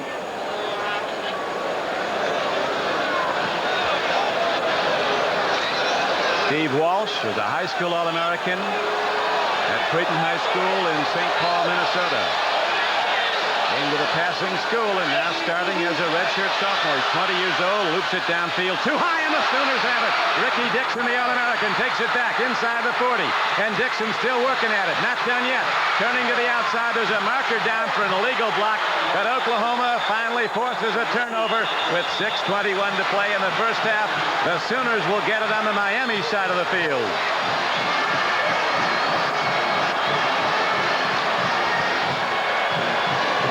The entire team has thrown just 9 interceptions all season long. Walsh's 7th of the year. That ball should not have been thrown. Don't throw the ball late down the middle. And that's exactly what Walsh tried to do. We do have a clip on the end of the play, but once he's pressured, you got to start looking to the outside. First mistake he's made tonight, frankly, it's allowable. He tries to get the ball to 33 Perriman. Dixon right there to make the interception. First turnover of the night, and obviously the best field position Oklahoma's had tonight. When he throws this ball, I think he realizes I've made a mistake. He had a string on it. He'd like to have it back because he knows I got to make a tackle somewhere. Now back to live action. First back through is the fullback. Lydell Carr hit straight ahead, knocked down on the play by Derwin Jones. That was only the 8th interception that Steve Walsh has thrown this season. Make this point about Lydell Carr. Had knee surgery, came back, rehabilitated basically when the season was over. At some point, I think Oklahoma has to find out, are they stopping us, or is Lydell Carr not really sharp? And look at Rodney Anderson, the backup fullback. They're concerned probably about going to Rodney. He's fumbled 7 times in his last 3 starts. But they need fullback yardage right now. Second down and 6. Thompson takes it himself, puts his head down. He's taken on by Bernard Clark. Middle linebacker starting for suspended George Myra Jr. It'll be about a yard short of a first down, bring up 3rd and short. The Sooners, ignited perhaps by the defensive play, the interception a bit earlier that got on this possession by Ricky Dixon was the 17th of his career. And that ties him with a famous name, particularly in Texas football history, Darrell Royal. He was Oklahoma's all-time leading interceptor as a player. He's not been a weakness yet. First back again. They shut down the fullback on 3rd and 1. And let's see if Switzer punts again. 5:02 to play. Now you see what they're doing in those 3rd down and short yardage situations. They're putting Clark right up at the line of scrimmage. What Oklahoma would like to do is go with the double team. Barry Switzer thinking about this for it. He's right up there next to the tackles. There's no double team anywhere. And Clark is there untouched to make the tackle. And Oklahoma's going for it. They are indeed trailing 7-0 in this national championship game. 4.5 minutes to go first half. Power set. Thompson pitches back. Turning upfield is Stafford, and he dives over the top. And the Sooners have the first down on a standout effort by Anthony Stafford. Patrick Collins, not big, but a fine blocker, made the pop that freed him as over the top when Anthony Stafford for the first down on a 4th down carry. And look what they're doing. Look what Miami's doing. Here's Clark. He comes up here right in the middle, and then none of these linemen can get double teams. They all got to block single. Oklahoma's got to get to the outside again to pick up a 3rd down and short yardage situation. You can see the people out there who have a chance to make the tackle. Sooners keep it alive. Again, they go up the middle. There's not much there as the throwback is made from the 35-yard line. Bill Hawkins and Bernard Clark were on the stop. Lydell Carr getting yet another carry. Game clock running. 3:51 to play. First half. Lydell Carr with 9 carries for 22 yards. One of the teams that did best against Oklahoma, the Missouri Tigers, under the former Steeler defensive coordinator in their Super Bowl years, Woody Widenhofer, put 3 men on Charles Thompson to stop him. Sooners won that game 17-13. Pitch back goes to Collins. On 2nd and 8, there's nothing there, and it's 3rd and long. Colbert Bain makes the stop for Miami. Again, Oklahoma in the situation of 3rd down and long yardage. And again, it's because at this point now, Miami's not really respecting that fullback dive. I still say at some point in this half, you got to find out if it's Lydell Carr just rusty from coming back from knee surgery, or if it's the Miami defense and try Anderson at fullback. Well, this Miami defense shut down the Sooner fullback the last 2 times they played. Now a hard throw off the flank. A nice reception down to the 25-yard line for a 1st down. A spectacular play by Arthur Guess. Only his 4th catch of the season. That ball looked like it bounced. I'm serious. It came in low. Guess made the play of the night for Oklahoma, catching it. Maybe I'm seeing things, but I thought that ball bounced when he threw it. I think he gets it clean. Yeah, he does. It's just the dust from his feet that are kicked up. I thought I saw dust there, and I thought the ball bounced. He played shortstop with it. The coach is churning. They both are. 1st down and 10 for the Sooners, who trail 7-0. Back to the fullback. Not much there as the knockdown's made at the 23-yard line. Lydell Carr taken on by the middle linebacker, Bernard Clark. I asked George Myra Jr. what they did to stop the fullback last time they played, and he said, my only responsibility was tackle to tackle. All I look for was the fullback and hit him every down. Well, it certainly worked. Our producer tonight for NBC Sports is George Finkel. Our director, John Gonzalez. The executive producer of NBC Sports, Michael Weissman. We're down inside 2 minutes to play, 1st half. Pitch back. Stafford breaks it. He's down to the 16-yard line. On a 2nd down and long 8, he'll be about a yard short of a Sooner 1st down. Now, even though the wishbone is referred to as the triple option, there are hundreds of options off of the single option. This time it's the delay with the guard pull. You see Hudson 79 gets out in front of it. And then Stafford follows him right up in there. That's a nice pickup. It's going to be 3rd down and short again. And this is the 1 down that Miami has done a great job against Oklahoma so far in this 1st half. I love discovering the Americas. Plymouth Horizon America. Sticker price only $59.95. Same price without the sticker. Then I discovered Plymouth Reliant America. Best equipped at lowest price at any car in class. What wonderful values. Both front-wheel drive, both protected longer than Russian winter. Price inside, born in America. For the countries. These days, to have information bouncing off a satellite is not exactly front-page news. But when it's headlines and pictures, ball scores and stock prices, that is news. And it's all going from a Contel satellite to nationwide printing plants. On time, every time. If you have news to get out, Contel can help you too. For Contel, I'm Charlton Heston.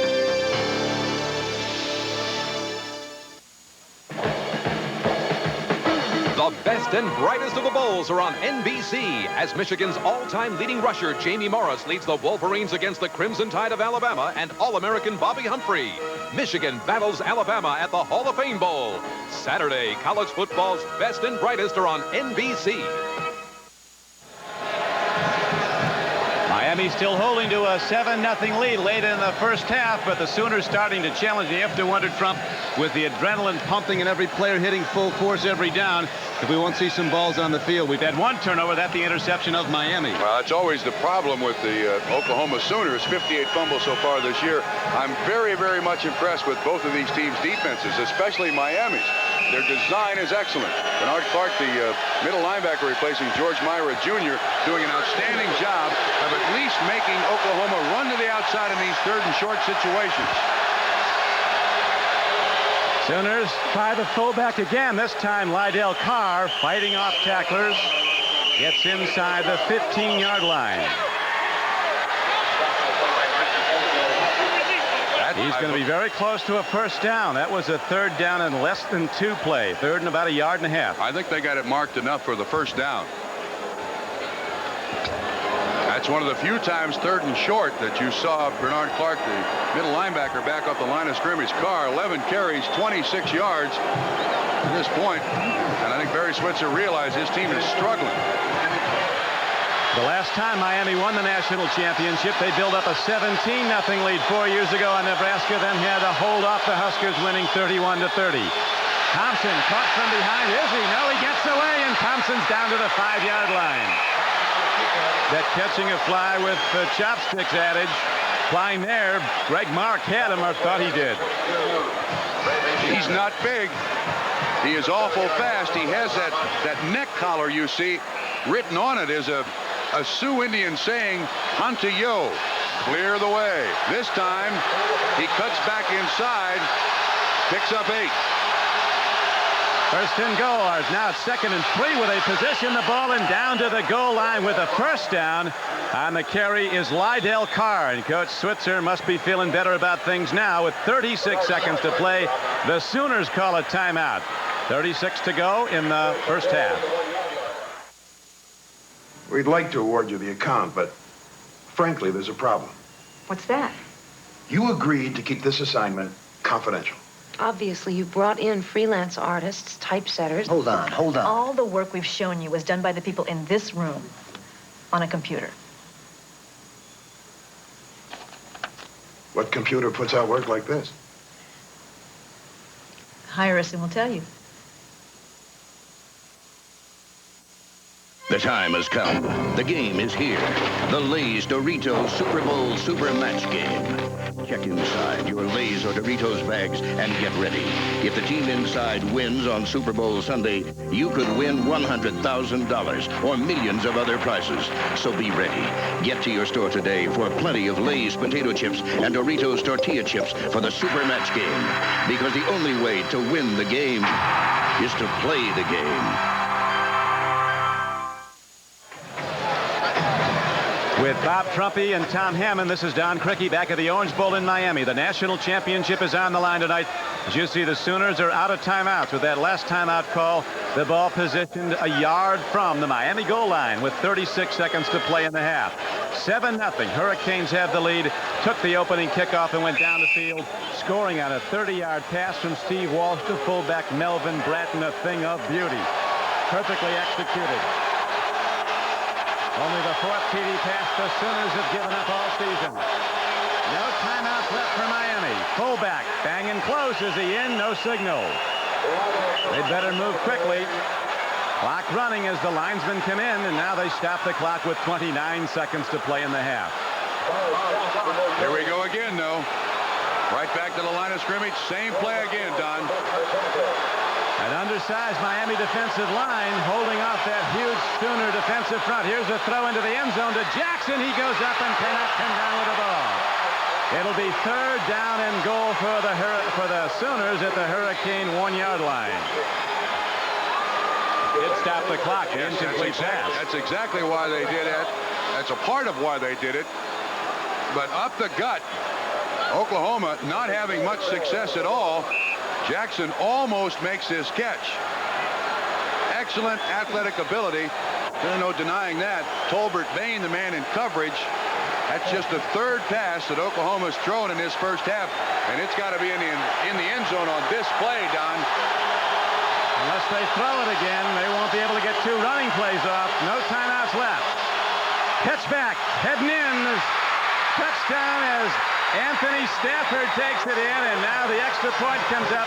The Sooners meet the challenge and take it down the field, ignited by the interception by Ricky Dixon. They come down now and finally are in position to tie the game at 7-all. That's a 15-play drive. They scrapped and scratched and scraped for every yard in that one. No big plays. A 4th down conversion. Excuse me, 3rd down conversion. Miami defense has allowed only 23 points in the first half all season. 14 in one game. Extra point is up and good. R.D. Lasher, a freshman, pops it, and so with 9 seconds to go in the half, the national championship game is tied at 7-7. And you can see Thompson hesitate. He wasn't really sure what to do. 48 Bubba McDowell was right there in his face. When he pulled that ball back, that's when Bubba McDowell stopped. Thompson was able to pitch the ball outside to Stafford. Now watch this pump fake. He pumps. See McDowell, he's just frozen there. Stafford goes right by him. Also very impressive on the drive, Trump, was the 4 third downs the Sooners converted. There's the Sooners schooner, which created some problems, you recall, a few years ago here. When it came on the field and was assessed an unsportsmanlike conduct penalty. It's allowed this year. Those third down conversions, a 3rd and 1, a 3rd and 8, a 3rd and 2, and the scoring play, a 3rd and goal at the 1. Usually, this 44-point-a-game offense wears those fine horses out. It's running most of the time, that Schooner Sooners. And Ponies is rested so far this evening. I didn't think we'd only have 14 points scored in the first half between these two teams. Oklahoma allows only 7.4 points a game. Miami just over 10 points a game. Both coming in 11-0. Jimmy Johnson, the only team to beat Barry Switzer in the last 3 years. He's done it twice. They're old friends. They date way back to their days at Arkansas when Jimmy Johnson was an All-American guard. Barry Switzer was the student assistant coach. Coached on the staff at Oklahoma together. So that's been put aside tonight, that friendship, as Randall Hill and Alex Johnson are back deep now for Miami. Thompson sends it downfield on 2 hops. Randall Hill has a problem now. He turns it upfield and is finally cut down at the 16-yard line. 5 seconds to play. The Hurricanes have time for 1 play. Here we go, pushing and shoving again. Referee's right in the middle of that. Not a good place to be. A lot of whooping all week long between these two teams. In the locker room of the Miami Hurricanes, there's a sign that reads, "They cannot beat us 3 times in a row. It's impossible." That's a quote from Anthony Phillips, offensive lineman for Oklahoma.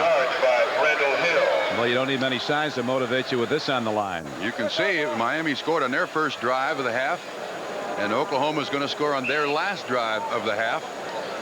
And in between, a lot of head knocking. Jimmy Johnson's 44 years old. 40-8 record. There's been a lot of conjecture. Will he go to the National Football League after this game? He's waited 364 days for this opportunity. It is absolutely burned in him. Last year, probably with the most talent in college football in the last 20 years, he could not win the national championship. And he kept referring to himself all week long down here in Miami as the other guy. He lost to Johnny Majors. He lost to Joe Paterno. He's now playing Barry Switzer. He says, "I'm always the other guy. The only way I can be one of them is to win that national title." He's been sensational in the regular season, but the bowl games surely have not been a happy story. 0-3. First year he was beaten in the Fiesta Bowl, upset by UCLA. And then losing the next 2 years in bowl games. Houston rookie Alonzo Highsmith came alive in the final game of the season to carry the Oilers into the playoffs for the first time since 1980. That'll be on Sunday. The Hall of Fame Bowl is tomorrow on NBC Sports. Michigan goes against Alabama. Bob Costas, Paul McGuire, Ahmad Rashad will be calling that game.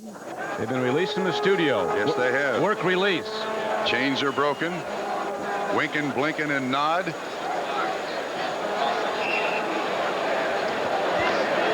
The biggest show in football is the halftime show at the Orange Bowl. Tonight, a tour of America musically. 7-7 game. 5 seconds to go in the half. Bratton, that'll do it. And so, through the first 30 minutes, it's a stand-up at the 1988 Orange Bowl. Miami went up first. Now, we have a moment. Let's go to the sideline to Tom Hammond. Tom? Barry, your offense sputtered in that first half, though you did knock it in right at the end to tie it up. Specifically, they seem to have taken the fullback out of your offense. Can you adjust? I think so. We have too many lost yardage plays in the series. We come back, lose a few yards, then we make 8 or 9 yards, and we have to come in third down and short or fourth down to try to make it. But we got to get some more consistency. Defense is playing good now. We got some pretty good ball games. Yeah, other than the first drive, your defense seems to have played very well. Yeah, we are. We're playing. Of course, it's a great receiver, makes a great throw. We had 12 men on the field, didn't make any difference anyway. All right, Barry Switzer. 7-7 at halftime. Let's go to New York now, and Gail Gardner. Gail? All right, thank you, Tom. If there was a team beside Miami and Oklahoma that felt it had a claim to being #1, that was Syracuse. The Orange Men took their 11-0 record into New Orleans today for a Sugar Bowl showdown against Auburn. And this is probably how you look if you did a little too much celebrating on New Year's Eve. Your head kind of swells a little bit. Trick play set up Auburn's first score. Wide receiver Duke Donaldson is the one pass, and he hits Lawyer Tillman. This is a 58-yard play. Tillman later caught a touchdown pass from Jeff Berger. Second quarter now, Syracuse ties the score. 12-yard touchdown pass from Don McPherson to Deval Glover. And we're tied up at 7. 16-13 Orange, now 1 second left. Win Lyle going for the 30-yard field goal and the tie for Auburn. And that was it, 16-16, the final score. So the dream of a perfect season ending for Syracuse as the Tigers go for the tie. The Orange finish at 11-0-1 and relinquish any claim to the national title. So that was a look at the Sugar Bowl today. Let's go back now to the Orange Bowl and Tom Hammond. Halftime at the Orange Bowl. Miami 7, Oklahoma 7. Guns over there because they got the talent and they are big and strong. All right, that's Jimmy Johnson. Back up to Don. In the first half, the Miami defense held Oklahoma to half its average rush. Sooners came in averaging 6.5 yards a rush this season. They've been held to about 3.3 in the first half, Trump. What do you think is going to happen? You think somebody's going to break the big play? Well, I think Oklahoma's got to try to figure out the average a little better yards per carry on that fullback. In the first half, Lydell Carr just 2.5 yards per carry. The other thing, the most impressive thing about Oklahoma in the first half is that they converted 5 of 10 third downs. Miami 3 of 6. The Oklahoma Sooners, they've run 37 plays, 34 rushes, and 3 passes. Miami with a little better balance, 14 rushes and 13 passes. So Jimmy Johnson he's right. His team is running exactly what they want. They just need it for more plays. Both these teams came in with some doubts. The Sooners have beaten just about everybody. They have beaten everybody. They're 33-2 over the last 3 years. The only games they've lost have been to Miami. And Miami, of course, 0-3 in the bowl games under Coach Johnson. So with a tie game at the half, 7-7, again, we have to harken back to the turnovers. There's only been one. The Sooners, who tied a school record with 58 fumbles this season, have not turned the ball over in the first half. The last time they had 58 fumbles in the season, though, was 1975, as we mentioned, and they won the national championship. Coach Johnson has to feel good about the way his offensive line played. He had to make major changes, lost one player with a suspension, another due to injury. His best tackle, Patchen, people he's moved around and moved up, have done very well indeed. Yes, they have. They've done an excellent job, but also the defenses for both teams have been outstanding. Walsh has shown no jitters whatsoever for his first big game ever. That interception thrown late down the middle, and that gave Oklahoma the short field, and they took it in for their only score of the first half. Basically, this game starts over fresh. We got a brand new ball game. You can start with the same idea you had, both teams. Hopefully you can carry it through for the second half of this football game. Edgar Bennis from Miami Beach, Florida, a walk-on, ready to kick it off now for the Hurricanes. And again, the super speed is back, waiting to receive Patrick Collins and Anthony Stafford, who scored the tying touchdown. That's Collins. Not big, 5'9", 185. Stafford's only 5'7", 175. But if they get in the open field, that's it. They stop in the end zone. This one's kicked too deep in their own end zone to bring it out. Stafford is counseled by Collins, and so the Sooners will take it from their 20. First down and 10 to open the third quarter. On Oklahoma in that first half, very, very conservative in their play calling, staying pretty much with the standard wishbone. They didn't get an awful lot of yards out of it. And I thought Barry Switzer's comment at the end of the first half was absolutely on the money. They're ending up in too many third down and long yardage situations. This is a first down offense. If they get 8, if they get 6, they got the defense in trouble. Cabanis split to the left side of your screen. They've not gone to him yet. Straight ahead run. The Sooner big blockers off at the snap as George Myra Jr. getting a little sustenance on the sideline. Vidal Carr was the man who got the carry on the first down play. It was good for getting a 4. On to this point, the Miami Hurricanes have not missed George Myra Jr. His replacement, Bernard Clark, has played an excellent football game in his first half. 57, the Tiger. He's a sophomore from Tampa, Florida, Bernard Clark. He had 2 starts in other games this season against Maryland, against East Carolina.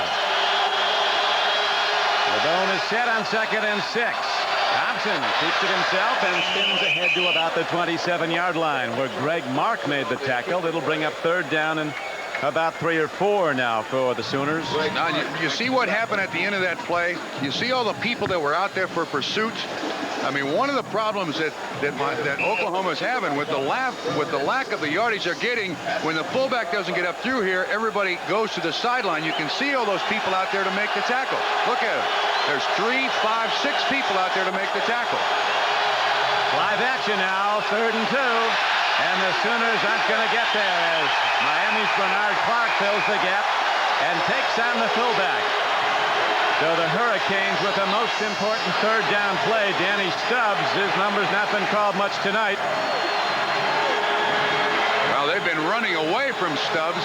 And Blades, the All-American safety for the Hurricanes, in the first half officially had only 1 tackle and 1 assist. Yeah, but I think that's a plus for Miami because the guys up front are making the tackles on these running backs from Oklahoma. That's not a minus.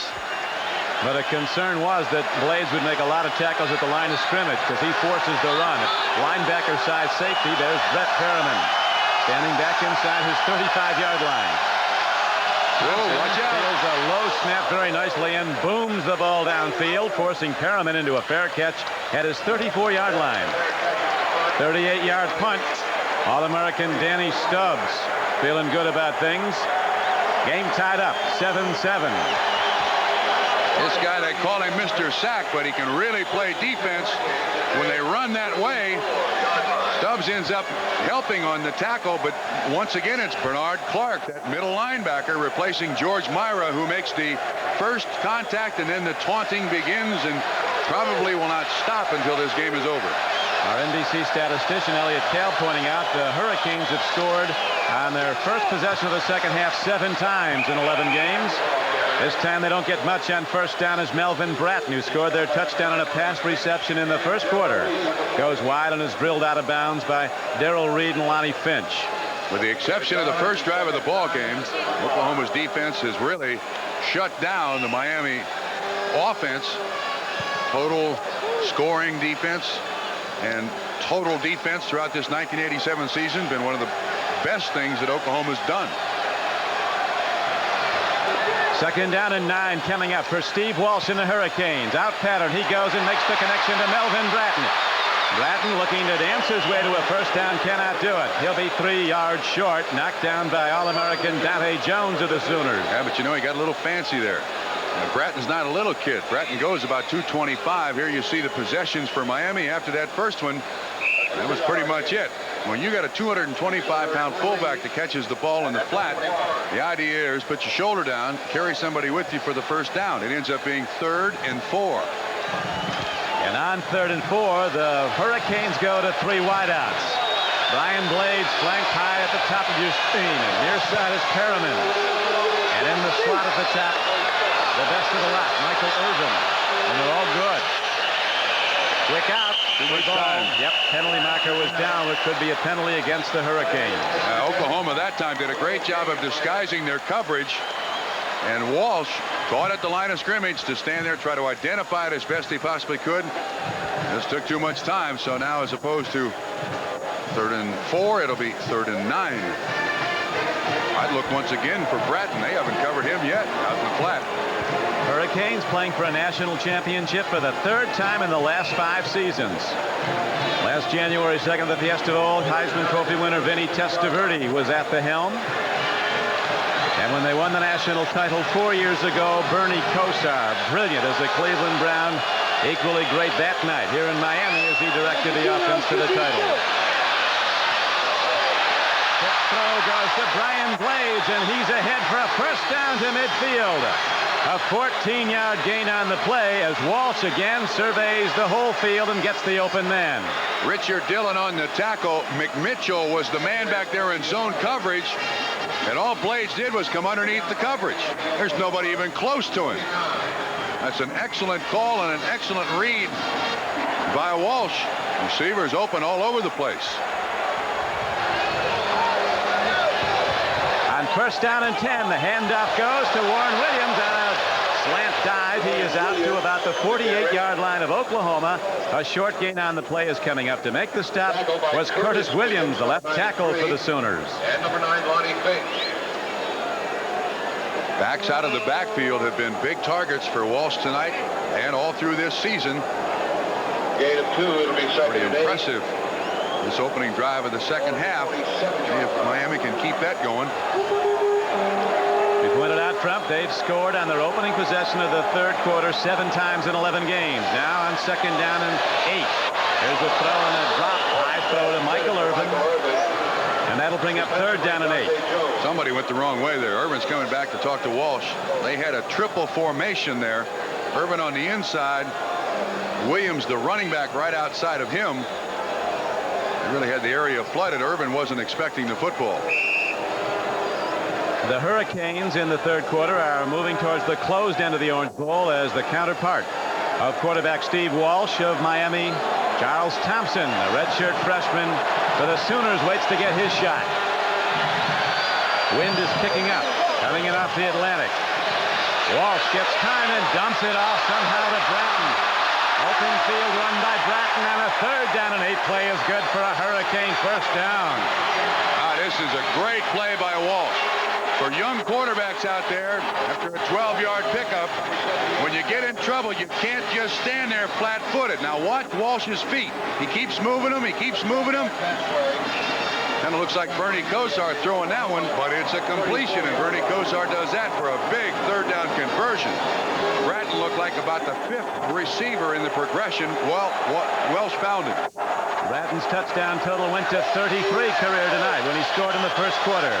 He's gained 67 yards on 5 receptions in the game. Leading receiver is fullback Melvin Bratton of Miami. Now he runs from scrimmage on first down and doesn't get much as those quick Sooners come across and hunt him down on the far sideline. Darrell Reed, the only player ever to make first team all Big 8 4 years in a row. Outside linebacker, really. They call him a defensive end from Cypress, Texas. 7 of Oklahoma's defensive starters are from the Lone Star State. It does look like Oklahoma's still fresh. The humidity's not too bad tonight. There's enough of a breeze to keep it cool, but Reed looks a little tired. Every time you line up and Walsh is calling an audible as he's standing at the line of scrimmage, makes you think a little bit. I think you get more tired. Second down, almost 9. He checked off, changed the play as you see the linebacker jump in the gap. Not close to a connection. Melvin Bratton coming out of the backfield to the near side was the intended receiver. That'll bring up third down and 9. Offensive line for Miami has Darren Bruce at left tackle, replacing the injured Matt Patchen, Miami's best pass blocker. Scott Proven has moved to right tackle. Guards are Mike Sullivan and Bobby Garcia. The center is Rod Holder. The offensive line smaller than Oklahoma's offensive unit, both playing very well. Gaines have converted third and 9 and third and 8 previously on this drive. Screen. They step the screen up nicely to Bratton to look at the play by Dante Jones, the Big 8 Defensive Player of the Year from Dallas, Texas.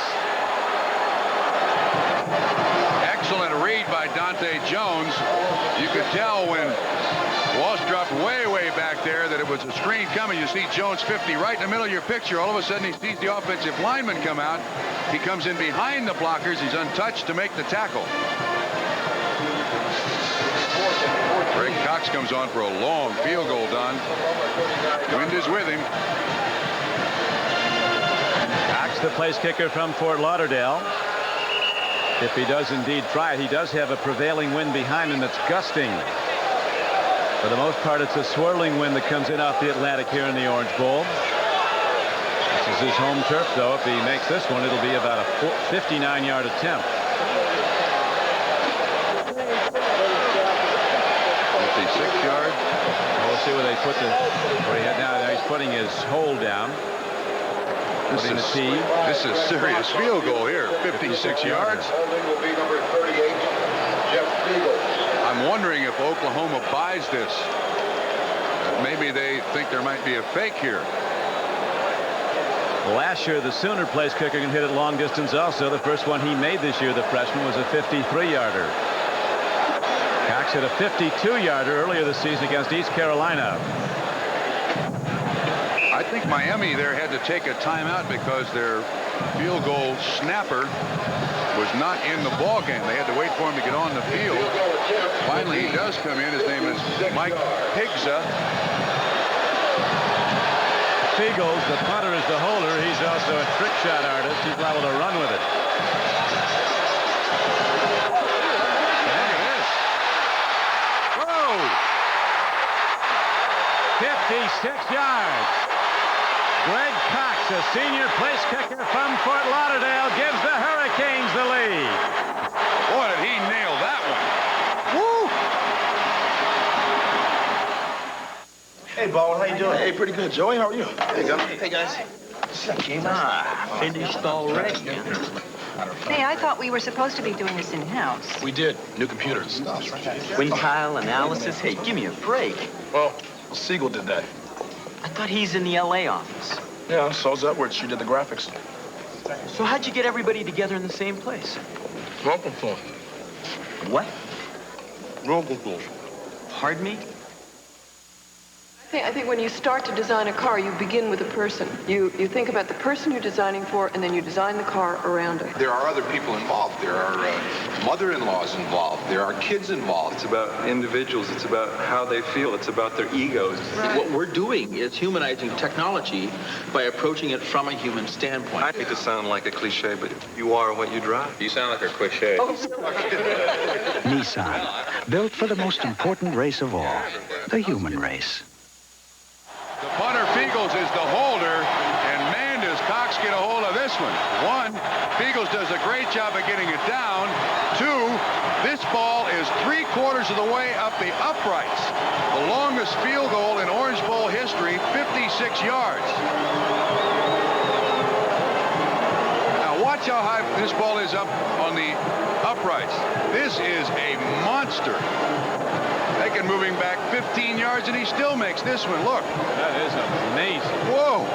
Longest field goal in Orange Bowl history, a 56-yarder. And so Greg Cox breaks the deadlock, and it's now a 10-7 game Miami. So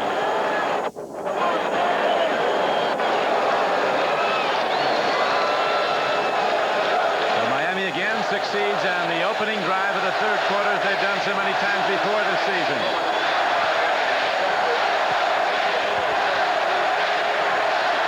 10-7 Miami, and now Edgar Bennis is ready to kick it off. Coach Switzer deep in thought.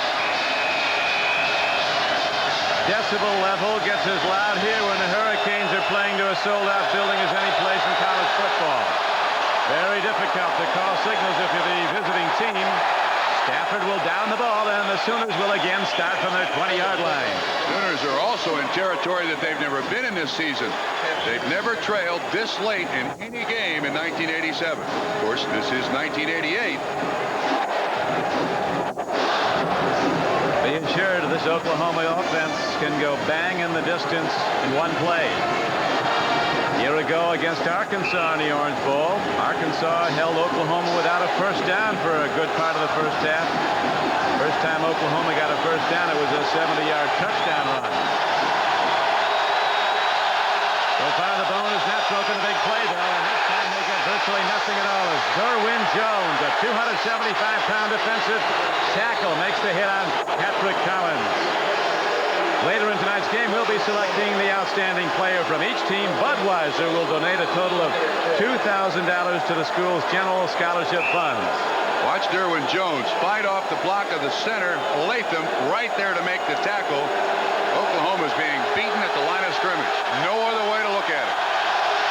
Patrick Collins ran for 131 yards against Nebraska on 13 carries. He has only 31 yards tonight. Now in 2nd and 10, the Sooners are again thrown back by an inspired Miami defense led by the Tiger man, Bernard Clark. Again, Oklahoma faced with a 3rd down and at least 10 situation. Barry Switzer in his 15th year as coach of the Sooners with a phenomenal record. Let me change it now. 3rd down and 8. This is not the position that the wishbone functions very well. These are drive blockers. They're not pass protectors. Number 1 trailing number 2 by 3 at the moment as Thompson breaks free on a 3rd down play, dives ahead, and he'll be just short of a 1st down. He was knocked down by the very quick outside backer, Randy Shannon, number 22. Blades also came up on the play, as did Tolbert Bain. Again, Oklahoma does not want to throw the football. You see the blitz by Miami. Roberts from the outside. Rod Carter from the outside. Thompson almost picks up the 1st down, but another punt for Oklahoma. Todd Thompson, the Sooner punter. Brett Perriman is back deep now for Miami, positioned at his 38-yard line. 3rd quarter moving along quickly. 6:51 to play and the clock running. Well hit ball. A high, wobbly spiral downfield forces Perriman into a fair catch at his 36. But the Hurricanes, after that 35-yard punt, will take this next possession in relatively good field position. We're not a company, but no company has more pride in what they do, or more pride in how well they do it. We offer you a meaningful and fulfilling future, one that goes far beyond the ordinary, one that brings with it the respect and admiration of Americans everywhere. We're not a company, we're your country. We're the Air Force, the Marines, the Army, the Navy. We're the Armed Forces. It's a great place to start. There's 2 kinds of people. There's car people and there's truck people. And if you're going to design trucks, you better know the difference. I was in the desert last week. And there's this guy, and he has put a plastic liner. And he's using it for swimming pool. People want to do that kind of thing with a truck. They want to treat it like it's indestructible. Top hard bodies can take it. This truck is the right tool for the job. But a guy owns a Nissan, built for the toughest race of all, the human race. They are called Olympic hopefuls. But hope plays a small role here. For it will take a courage, a discipline, and a sheer will few of us will ever know. And if their effort is true, then they too will be known as Olympians. The human spirit, it still lives in the Olympic Games.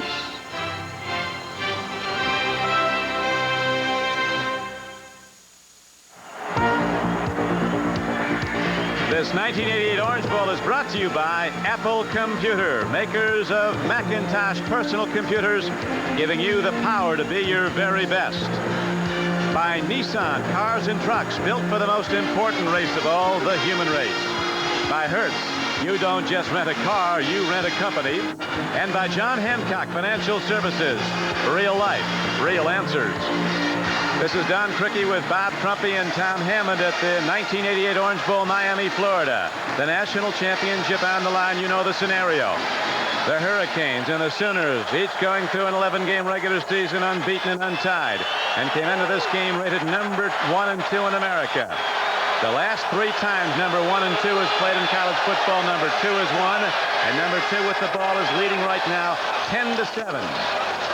Handoff up the middle. Warren Williams runs hard and gets ahead to about the 39-yard line. Let's go down to Tom. We're with Jim Kelly of the Buffalo Bills, the first in a long string of All-American quarterbacks at Miami. What about Steve Walsh, the sophomore? He's having a fine game. Sure is. He's doing a real good job. And talked to him before the game. I said, just go out there and have fun. That's exactly what he's doing. He's stepping up in the pocket when he needed to and completing some good passes.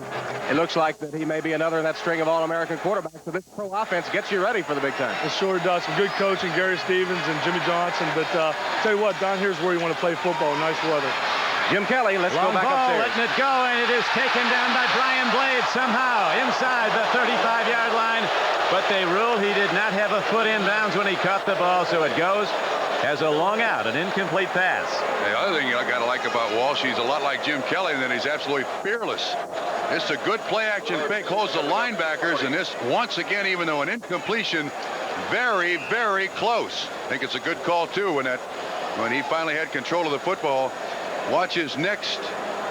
When does he have? Yeah, his foot is out of bounds when he finally has control. Left foot. 3rd and 6, Miami. 6:01 to go, third quarter. Hurricanes with the ball on a 10-7 lead. Here comes a blitz, but they go to the run, and Williams looking for room to go. Finds a moment's notice, and finally breaks ahead and gets the first down.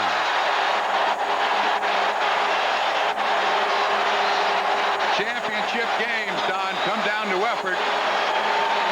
And to this point, Miami's made the effort. Bratton helps on the block. He's got Troy Johnson there. Now watch the second and third effort by Williams. He's hit by a host of Oklahoma players, the #1 defense in the country, and still picks up the first down. Warren Williams, the undersung Miami Hurricane, a 5th-year senior from Fort Myers who averaged 5 yards a carry, hits a very big running play for the Hurricanes, and they have it 1st and 10, and again they go to Williams, but this time he is struck down by linebacker Kurt Casper.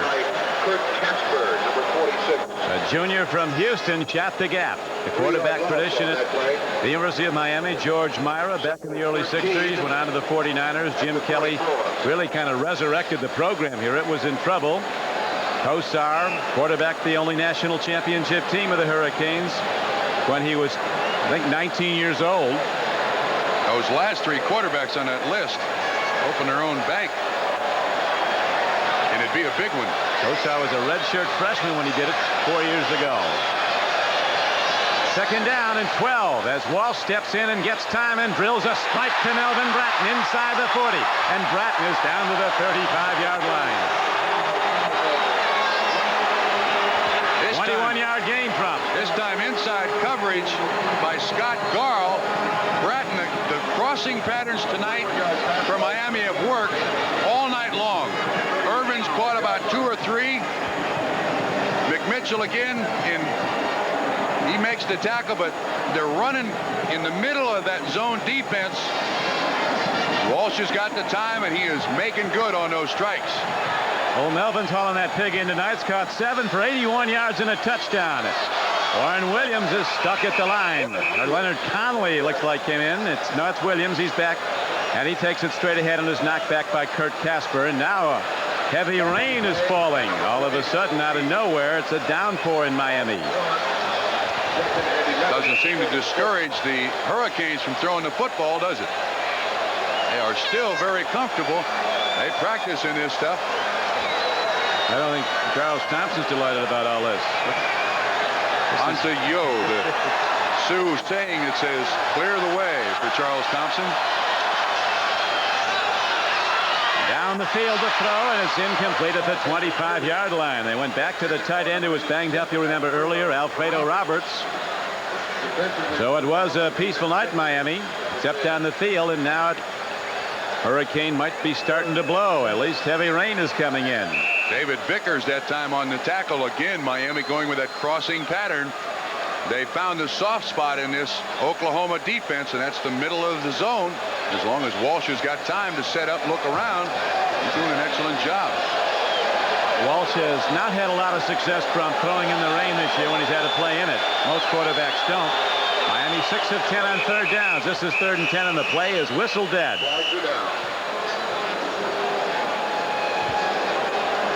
Penalty marker down at the line of scrimmage, stopping the clock with 3:44 to go in the 3rd quarter.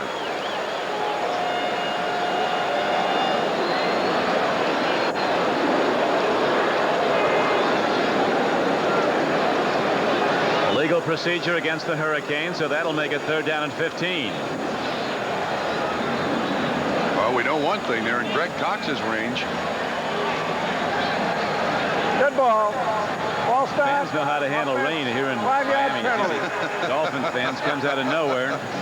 There's Greg Cox, and if he hits the field goal attempt comes up here already with an Orange Bowl record 56-yarder. He hits another one in the rain. We're going to give him something. Third down, 15. Walsh stands in. They take care of him, an out pattern, and there is the connection to Brian Blades inside the 30-yard line down to the 28. Turning out on cornerback Lonnie Finch. Brian Blades, the older brother of All-American safety Benny Blades, makes a reception for long yardage, not quite enough for a first down. Again, the zone defense of Oklahoma, you see everyone dropping off. Walsh has got time. Blades runs a good pattern. It's not enough for a first down. Blades has caught 2 tonight for 26 yards. Now, what's going on here? It's fourth down, and they've got their offense on the field. They're going for it. Fourth down and 4. What is this? They think they can throw the ball against the Sooner defense, which is #1 against the pass. And here is a throw and a catch by Melvin Bratton.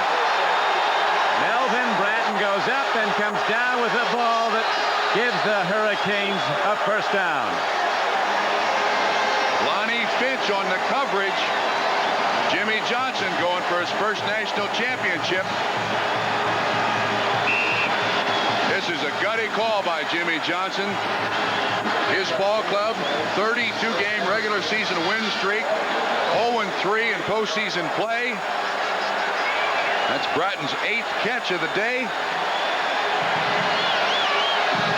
Now it's 1st and 10 for the Hurricanes. Play fake to Bratton. Walsh guns it over the middle. It's incomplete at the 3-yard line, and the closest players to the ball were the Sooner defenders. Ricky Dixon, the All-American safety, who has the only turnover of this night. He intercepted, you remember, Steve Walsh in the second quarter, and they turned that around and went for a touchdown in 13 plays. Don, if Ricky Dixon looks up, he makes the interception. It is right there in front of him. He's watching the receiver. The receiver did not look back. Dixon didn't look up, and it goes as an incompletion. 12th play of the drive coming up. Rain letting up somewhat, but it's still falling. Natural grass field, a tightly knit field, excellent playing surface. Walsh on 2nd and 10 goes to the draw, and Melvin Bratton takes it straight ahead, but not for very much. Did well to get to the line of scrimmage. Officials are constantly talking to the players on both sides because of all the pregame buildup and the history Miami has of doing a lot of talking. You can't intimidate Oklahoma. Concern of the Sooner coaches was that they'd retaliate and get 15 yards. Coach Johnson with a 10-7 lead. We're at the 1988 Orange Bowl in Miami, Florida. 2:56 to play in the third quarter. The clock is running it. The Hurricanes rated #2, leading 10-7. The top-ranked Sooners trying to get the ball back. Walsh again is well taken care of. Lofting the ball. Irvin is open. Touchdown, Miami.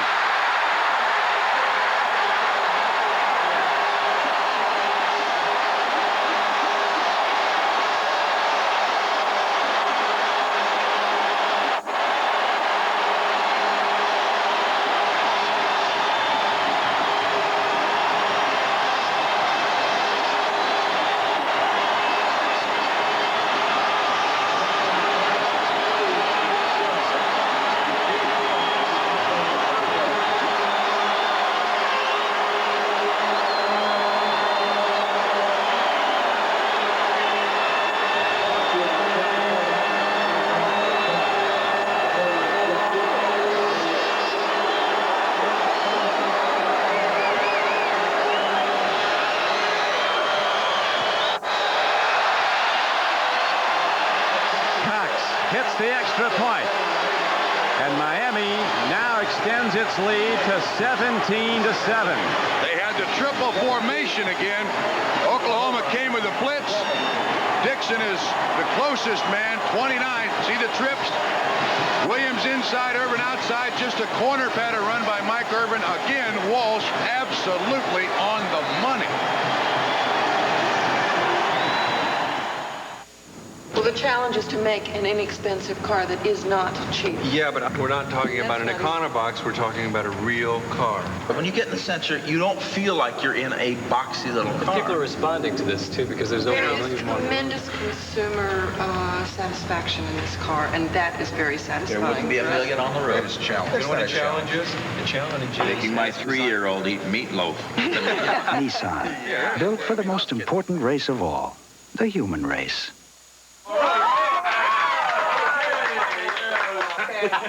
When you were 21, Yeah? we drank a toast to it. Yeah. We did do that. When you were 30, Yeah. you could boast of it. Now you're 40. Look at there. See? So make the most of it. Isn't that clever?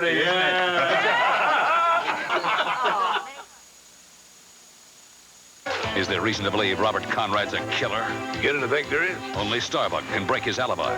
What are you trying to pull off? Starting to enjoy myself. J.J. Starbuck, Saturday.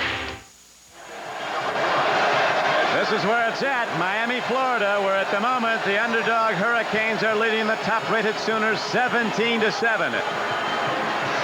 Irvin on the sideline being congratulated. You know, he kept the football. He threw it up in the air, then went back and got it. I sure would. 4 catches for Irvin for 57 yards and a touchdown. Walsh has now built up these numbers, 15 for 26, 179 yards and 2 touchdowns. He was intercepted once. The Sooners, who don't like to pass, they say that's for the pregame warm-ups, might have to start putting the ball downfield now. Anthony Stafford out to the 25 or 6-yard line. The rain has stopped. Again, it's a balmy, mild South Florida night. Total yards in this half, Miami has 90, the Sooners just 17. We got a penalty here. Here's Oklahoma, offsides, kicking team. I'd make him kick it again. There's Steve Walsh on the sideline. This is the 23rd play, that touchdown reception by Michael Irvin of the 3rd quarter. Oklahoma has only run 6. And because of that, Oklahoma trails by 10. Michael Irvin, the all-time leading receiver at the University of Miami, surpassing the record set by Eddie Brown, makes his 27th career touchdown catch. And now the Sooners have to fight back, probably throwing. Helen, I just looked at these numbers. Pretty grim. Those are computer costs. Didn't we pay for those systems last quarter? We did, but those are training costs.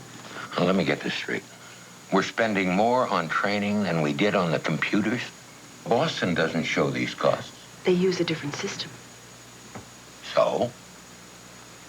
Apparently with their computers, the people can train themselves. There are a lot of people out there who are truck people at heart, but they just want the comfort of a car. What we've done is combined all the aspects of a luxury car and of a tough 4x4. When you step inside of a Pathfinder, it's like stepping into a luxurious sedan. I mean, it's kind of like a civilized way to go bouncing down a dirt road. High clearance, wide stance. That takes you places that aren't even places.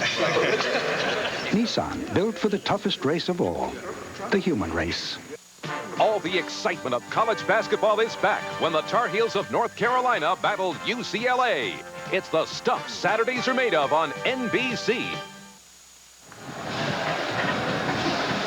There's the man, Michael Irvin, who just put it in the end zone on the throw from Walsh, who, as you were saying, Trump, has been extraordinary. Absolutely phenomenal tonight. Accuracy. He's not made the mistakes. Those numbers in 86, Vinny Testaverde's. Now the Sooners down by 10 late in the 3rd quarter, 2:31 to play in it. Go to the pitch-back run, free ball, and it looks like Collins got it back. Now you see the way Oklahoma gets back in ball games with big plays is the pitch. But unfortunately, because of the lack of rushing yards up through the middle, that's what they've been going with all night. Miami's prepared for this. This pitch is behind Collins. He's lucky to recover it. Now trailing 17-7, a loss of 5 yards. The Sooners have won the national championship 3 times in Barry Switzer's previous seasons. Right now, though, they're against it as they pitch back, beautifully done as Thompson throws it back to Stafford. And he gets ahead on a 2nd down and 14 play out to about the 20. Let's see where they'll spot the ball as the knock out of bounds was made by Randy Shannon. Not interesting, too. Oklahoma running into the short side of the field. That's how dominating this Miami defense has been. against the Oklahoma Sooners. Keith Jackson, the All-American tight end for Oklahoma, has not caught a pass tonight. Coach Switzer's playing hurt also. He has a knee that could need surgery after the season. Thompson stands in. So fast. 3rd and 10. He's not going to be close as he gets out to the 32-yard line. There is a penalty marker, though, and if it's a late hit, that'll keep the drive alive. It's Danny Stubbs, Don. In the first half, Darrell Fullington had a late hit on Charles Thompson. Now Stubbs keeps the drive alive. The last one resulted in a real talking to by Jimmy Johnson when it came to Fullington. Watch the spear, the late hit. Head into Thompson, cost him 15 yards. That's the first down this quarter for Oklahoma. We have 1:29 to play in the 3rd quarter. Don Criqui with Bob Trumpy at the 1988 Orange Bowl where Stubbs.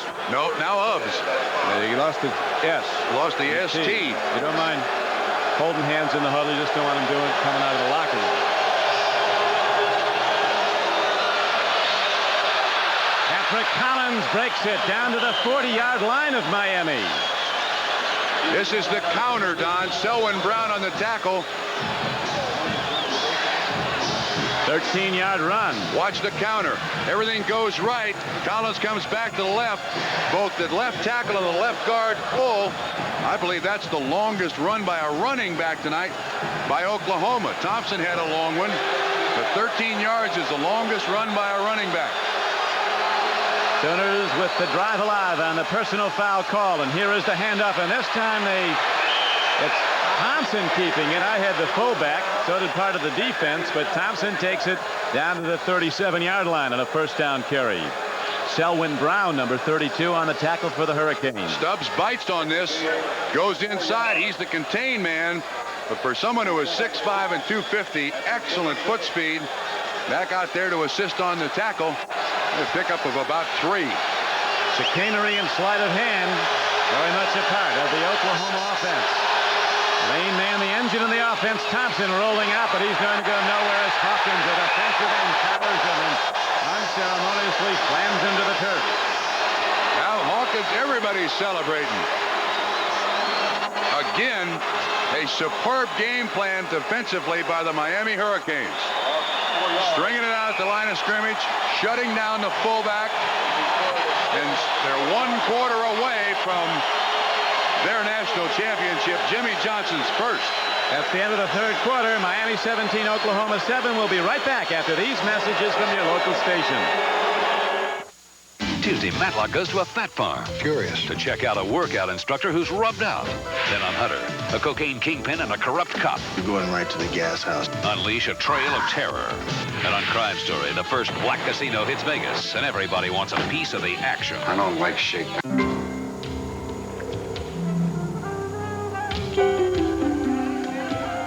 During the golden age of Rome, Caesar treated his guests to magical evenings.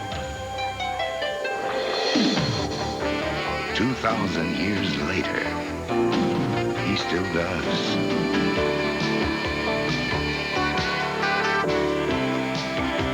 Caesar's Palace. Relive the legend. Most men would tell you that a car is like a woman. I don't think so. I think a car is like a man. I mean, think of the way that you would describe the Thunderbird Turbo Coupe. It's secure. There's no sharp edges. It's explosive, and there's lots of power. And very easy to handle. Well, a good man's hard to find. Oh, but your Ford dealer has a wonderful selection of brand new T-Birds.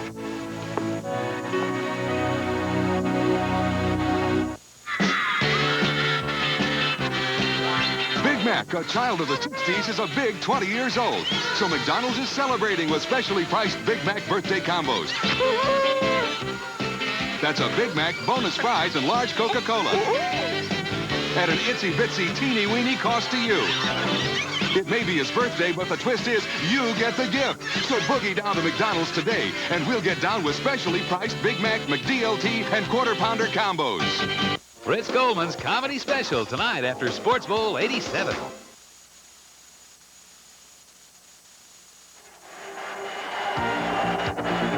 Miami, Florida, City of Light. New Year's Day night, 1988, in the hometown Hurricanes. At the moment, in command of the Sooners, 17-7. As we're set now to start the fourth quarter. Don Criqui with Bob Trumpy. That penalty on All-American end, the defensive end, Danny Stubbs, could turn out to be big. It kept the drive alive. Again, although Oklahoma again faces a 3rd down and 10 situation, something that they've not particularly done very well. But Don, I think in a game of this magnitude, into the fourth quarter, it's almost a 2-down situation for Oklahoma. They've not done well, but I mean, they got to keep this drive alive, so go for it if they don't make it on 3rd down. Throwing a catch. Thompson hits his All-American tight end. Fumble. And then after he gets the ball, Keith Jackson loses it. And the Hurricanes have it. A superior passing play by Oklahoma turns into disappointment as Jackson is free to the football. Randy Shannon came up with it. We'll watch the hit.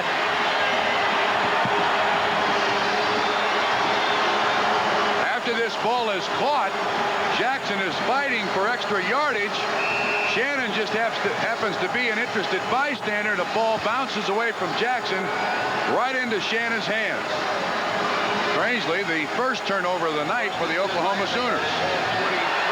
We talked about Thompson being a baseball draftee of the Cincinnati Reds. You see he's got the big league arm. He's an infielder, second baseman. Here is a handoff now. Bratton trying to go wide.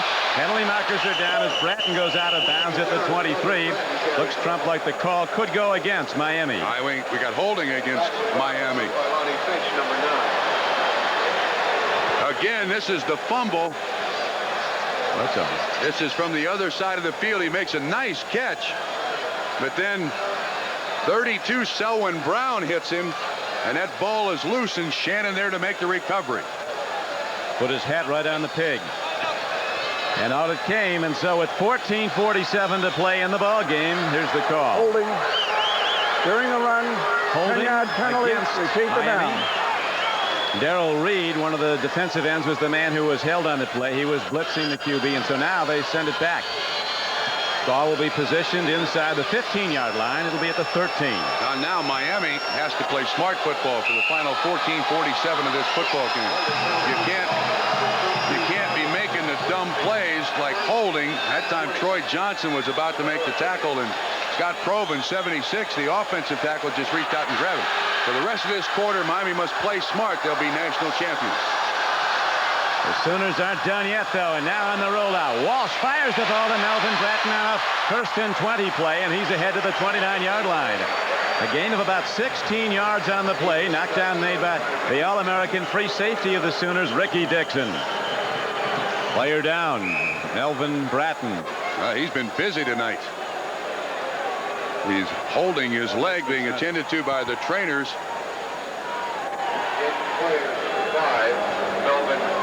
So while Melvin's attended to, we'll pause for this word. In my 14 years, I've seen incredible changes. The Chrysler TC by Maserati, soon a new Imperial on Fifth Avenue, but now the new Chrysler New Yorker. Elegant styling, luxurious ride, the longest protection plan, and Chrysler's Crystal Key program. Complete car coverage that's even better than Rolls-Royce or Mercedes. New Yorker gives you everything. Holiday greetings from Budweiser.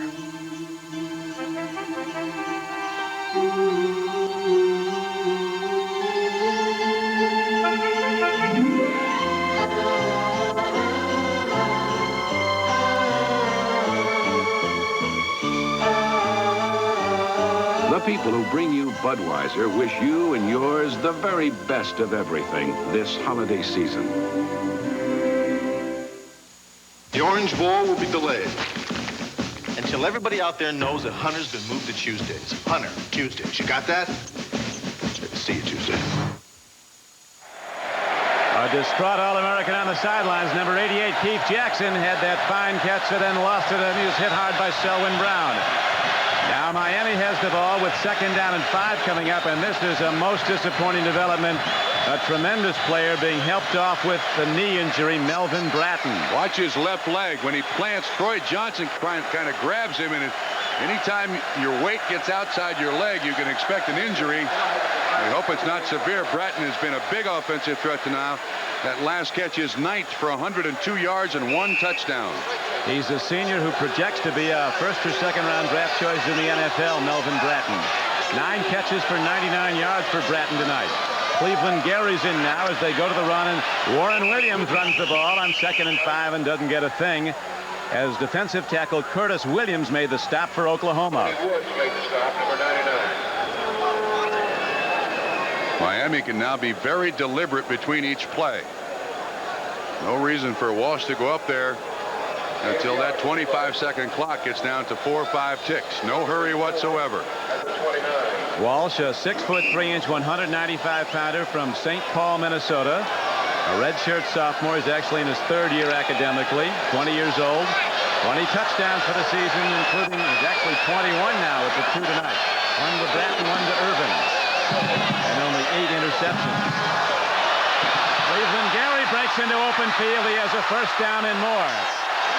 Another of the big backs. Cleveland Gary, a 225-pound fullback from Indiantown, Florida, runs for 11. It's first down, Miami. Darrell Reed on the tackle.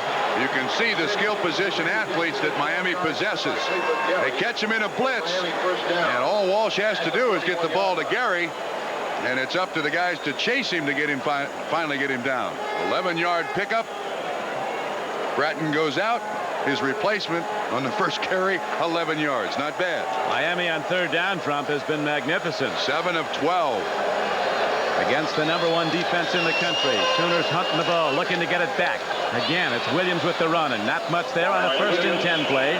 He got ahead to about the 43-yard line where Darrell Reed got him.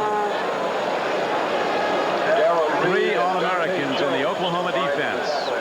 Darrell Reed, Dante Jones, and Ricky Dixon. Just about everybody's all Big 8 or 1st or 2nd team. I was noticing Jimmy Johnson on the sideline. He has not stopped pacing. He is going up and down. Well, he finally stopped there. During that play, he's yelling, screaming. He's jumping up and down. He's walking back and forth. It's been tough for Jimmy Johnson. He came in after Howard Snellenberger and said if he knew the pressure he'd be under from the press, he probably wouldn't have come. Here's a throw and a catch by Cleveland Gary. On a 2nd and 7 play, almost 8, it's good for about a 6-yard gain. They'll be short of a first down by a yard. Again, finding that running back underneath the coverage. That's Mel Bratton's spot. Gary goes in, makes a nice diving catch of the pass. Walsh again right on the money, Don. It has been impressive. I mean, this is a game for a national championship. This kid had not really played much when Testaverde was here last year. Won the starting job in the spring. The relative newcomer. Played this season and tonight like he's been there for years.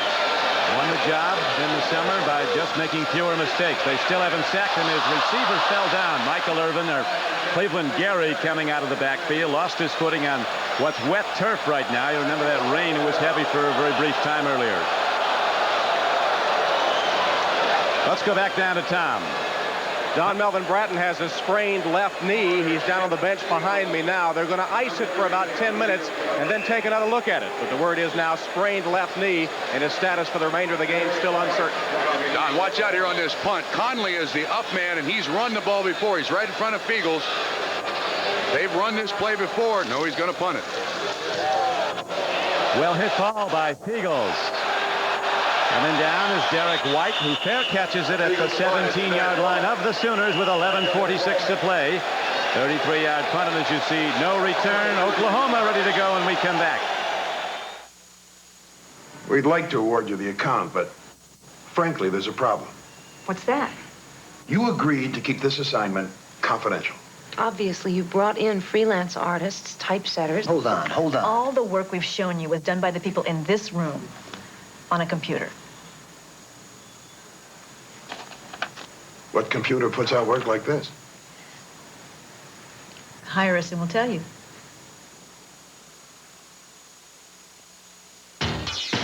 Sales and marketing ran it up the flagpole.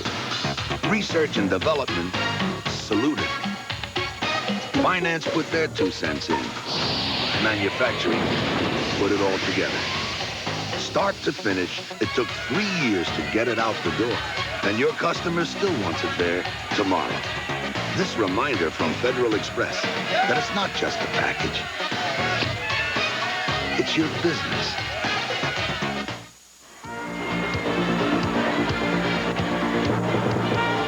The 1988 Orange Bowl is brought to you by Apple Computer, maker of Macintosh personal computers, giving you the power to be your best. By Chrysler. Chrysler believes a luxury car should be a great driving car. At Chrysler, we're driving to be the best. By the U.S. Armed Forces, it's a great place to start. And by Budweiser, proud sponsor of the 1988 U.S. Olympic team. This Bud's for you. 11:46 to play at this famed ball yard, the Orange Bowl in Miami, Florida. Numbers 1 and 2 as we look down from the Goodyear blimp, and that's how it looks in the Goodyear blimp. Hello, gentlemen. First down for the Sooners.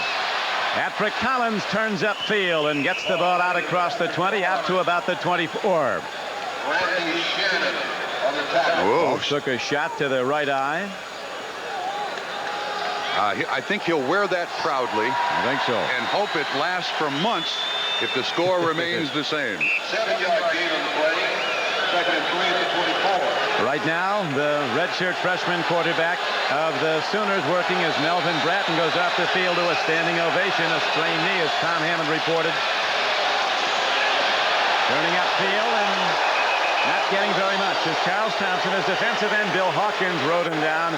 And the clock winds down to 11 minutes to play in the game. The Sooners so badly need a big play. In very few instances this evening has this wishbone been able to turn up. Miami has kept the pursuit along the line of scrimmage. Not a particularly big defense, but a good reading defense. They get off those blocks of that huge offensive line and just string along the line of scrimmage. Thompson has no place to run. Oklahoma has not trailed in the fourth quarter this season. They're down by 10 now as Stafford, a very fast Sooner, is knocked down just short of the first down. And now a most important decision for Coach Switzer and the Sooners. Do you go for it on fourth down in your own end of the field? He didn't in the first half. Jimmy Johnson did for the last score. I think you got to go. Barry Switzer is someone, even though I think he said today to someone in the press that he's going to punt the ball away. If he doesn't get there, that could be it, because this field goal kicker is going to give him a 3 for sure if Miami gets it back in this end. Look at it. This is fourth down and less than a yard. Is Barry Switzer showing respect for this defense or not? Right now he's playing percentage football, looking at the time, a high snap. Thompson hits the ball again very well downfield, and Perriman has to let it roll.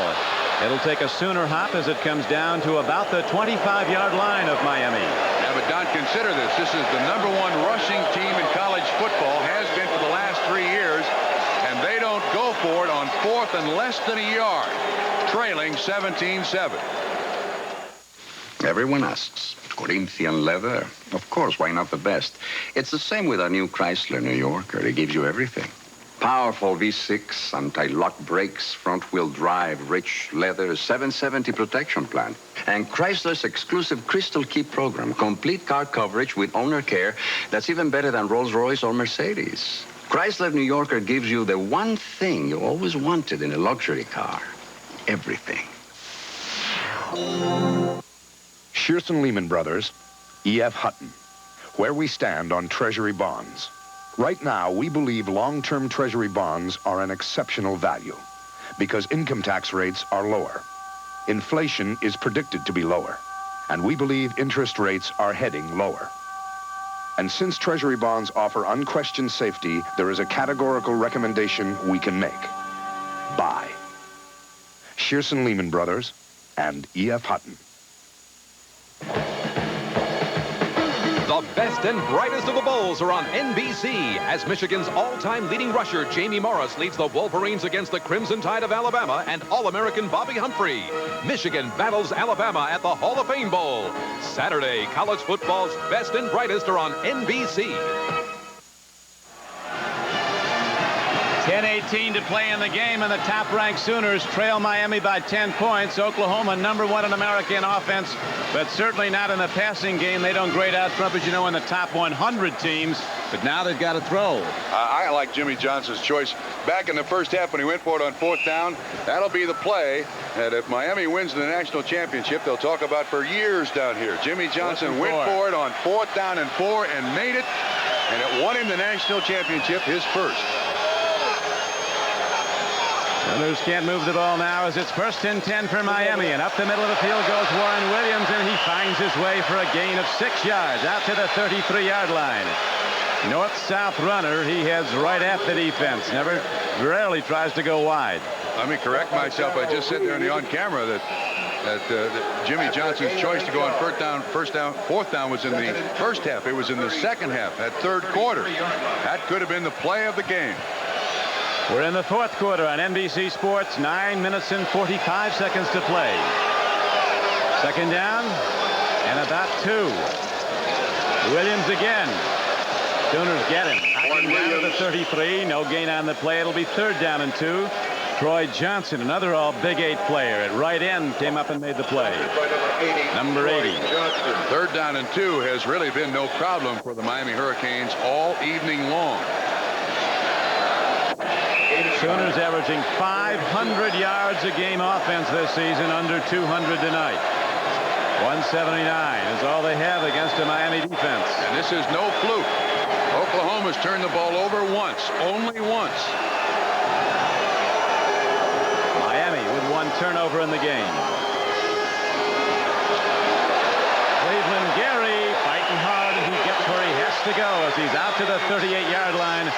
Leading the blocking was the tight end, Bob Szydzinski. So Cleveland Gary gets the Hurricanes a 1st down with 8:55 to play. And I didn't think this was possible, but it appears to me that Miami is wearing this defense out. You see a lot of Oklahoma Sooners standing there, hands on hips, gasping for breath. You know, they're wondering, what are these guys doing here? Who are these guys? They're not supposed to do that to us. We're the #1 rushing defense in the entire country.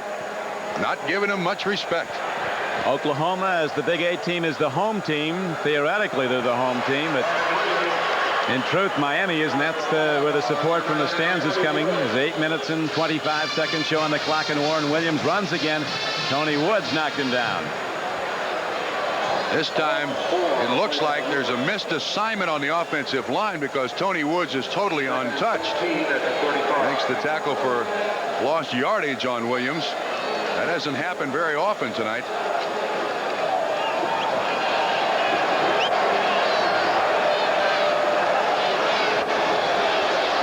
Clock inside, 8 minutes to play now. 17-7. Miami leads Oklahoma. Warren Williams runs the ball and gets it to the 36-yard line. Jones and Adrian Cooper were on the stop for the Sooners. Also in on the stop, Curtis Williams. One thing I didn't think would happen in this football game, that Miami would run more plays than Oklahoma. I think when this ball game is over and you count offensive plays run by Miami and offensive plays run by Oklahoma, it's going to shock us. Miami has dominated this second half. Doubt setting in on the Sooner sideline as time is becoming a factor now. The Hurricanes, the only team to beat the Oklahoma Sooners over the last 3 seasons. They've done it twice, working on a third as the throw is to Brett Perriman. And straight ahead throw, he's out to about the 44-yard line. 4th down arises, though, and the Sooners will get it back as Fiegels is out to punt. Now Oklahoma's got to try to block the punt, something, anything, to get better field position than they've had all evening long for a short drive here. Again, we've got Leonard Conley up as the up back. He's run from punt formation before. I don't think Jimmy Johnson would chance it here. Low snap, but Fiegels hits another towering punt. Derek White runs it back. As standout special teams play, sweeps him under. He could not get wide and find the lane of blockers. A 47-yard punt and just a 2-yard return.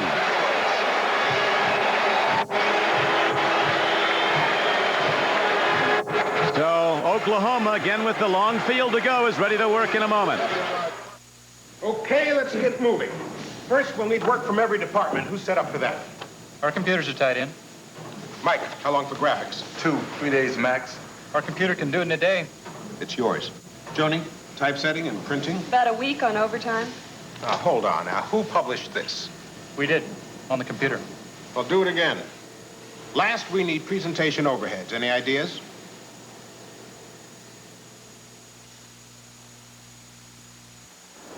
The money that you spent on calls to your mother last month, you could have gone to visit her. Okay, dear. I'll leave tomorrow. Northwest can fly you to your mom, your aunt, or distant cousins at fares that can make flying cheaper than talking. I want to know where every dollar is going. And MCI tells me where every phone call is going. Every single call. Until you call, you'll never know how much better a long-distance company can be. A Big Mac attack could strike at any time. Warning. Warning. Big Mac attack. Mr. Jeffries. Mr. Jeffries. Mr. Jeffries. Mr. Jeffries. Please proceed immediately to the nearest McDonald's. Jeffries. Watch your head!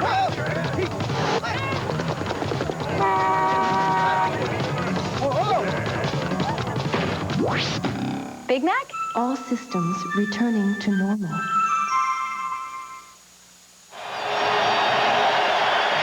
Past the Orange Bowl on New Year's Day night has been the final bowl game of the season. At this year, the Hall of Fame Bowl will be played tomorrow between two longtime powers in college football, the Wolverines of Michigan and the Crimson Tide of Alabama.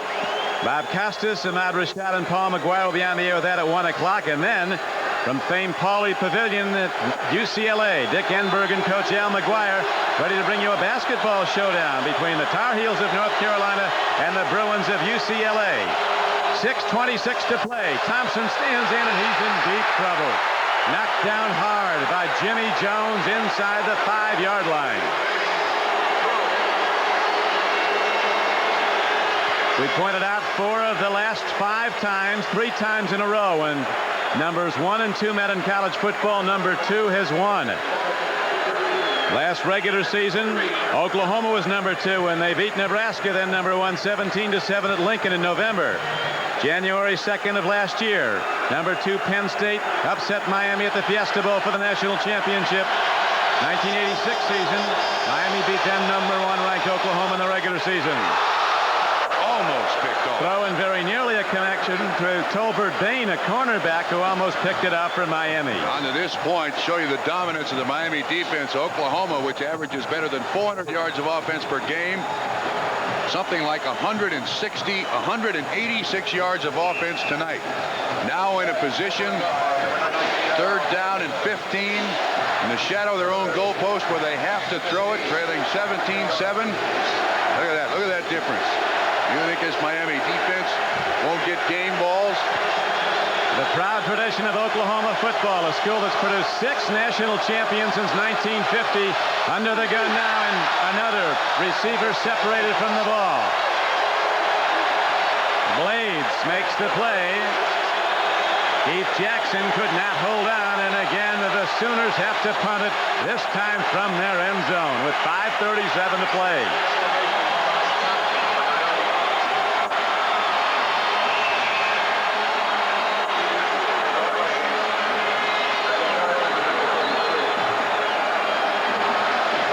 This will be a tough punt also, as he'll be working with less than the required 15 yards or the requested 15 yards. That's what they usually take back on the snap. Need a good snap here. If his foot hits that back line, it's 2 points. Good snap, big rush. He gets it away and hits the ball end over end downfield to Brett Perriman at the 40-yard line of Oklahoma. And Perriman takes it right at the Sooners to the 32-yard line. Don, it appeared to me that Bernard Clark, 57, could have blocked that punt. Pulled up. They were trying for a return there. We're not a company, but we recognize potential. We develop it. We use it. We'll make sure that as your responsibility grows, so will you. As your ability for leadership grows, so will you. Working with us, you'll gain self-confidence. Become a person with a future. We're not a company. We're your country. We're the Marines, the Army, the Navy, the Air Force. We're the armed forces. It's a great place to start. Something attracts me like no other lover. Something in the way she moves me, I don't want to leave her. Its power will move you. Its beauty will stop you. The LeBarons, coupe and convertible, only from Chrysler. LeBarons are beauty with a passion for driving. Now get $770 cash or 7.7% financing on new LeBaron coupes. This is $5,000 for the baby. I'm embarrassed to be taking this. I mean, you could do something with it. Like what? What's something you and Mom would enjoy? Go on a cruise? If your mother and I want to do that, we'll do that. I can't pay this back. Pay it back by doing the same thing for your grandchild.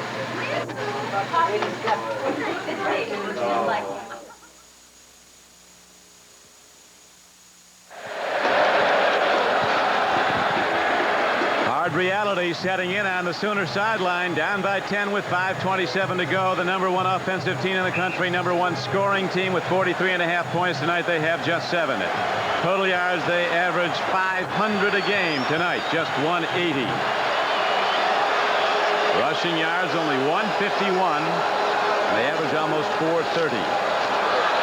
Conley turns outside, and a young player they expect great things from at Miami gets down to the 30-yard line, maybe the 29, where all Big 8 safety David Vickers made the stop for Oklahoma. 5:12 to go for Jimmy Johnson's first national championship. And a hole burning in his gut for 364 days. That's George Myra on the sideline. He's going to celebrate. He was 10 from the bench earlier by Jimmy Johnson for fear that the NCAA might protest him being there. He wants to be back for the celebration, and I don't blame him. It always seems to have banned linebacker this game recently. That's where Bosworth couldn't play for the Sooners. Conley doesn't get a thing, but the Hurricanes content now to run the clock, and it's down to 4:30 in running. Miami 17, Oklahoma 7. Don Criqui with Bob Trumpy and Tom Hammond as Coach Barry Switzer, who has 3 national championships, still finds a light moment on the sideline. Nobody can accuse him of not being a winner. 15 years as head coach at Oklahoma, 85% wins. He has the 3rd best one-loss percentage in college football history. Only the 2 Notre Dame legends, Knute Rockne and Frank Leahy, had higher winning percentages. He also has 3 national championships. Jimmy Johnson has none. Dave Walsh calls it timeout. 3:57 to play. Jimmy Johnson that far from exercising a national championship demon.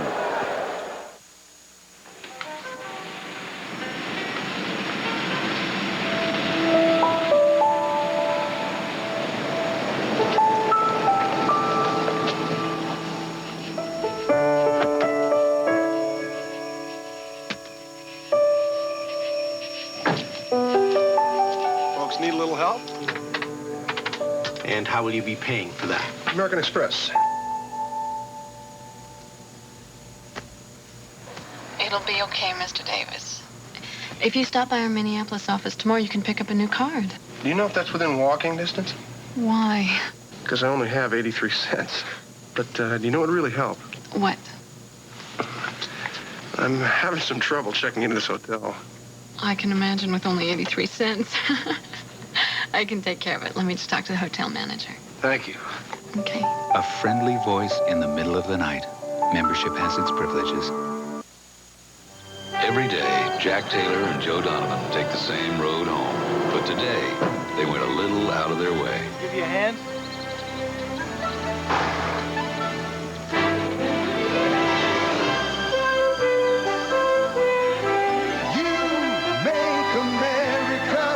Here's to you, the clean, crisp taste of Beechwood-aged Budweiser. This bird's For all the guys who go out of their way.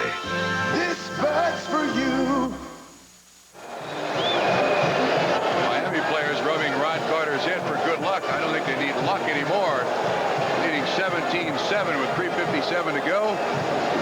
And that's an Ibis, the Miami Ibis with his own brand of this Boomer Schooner.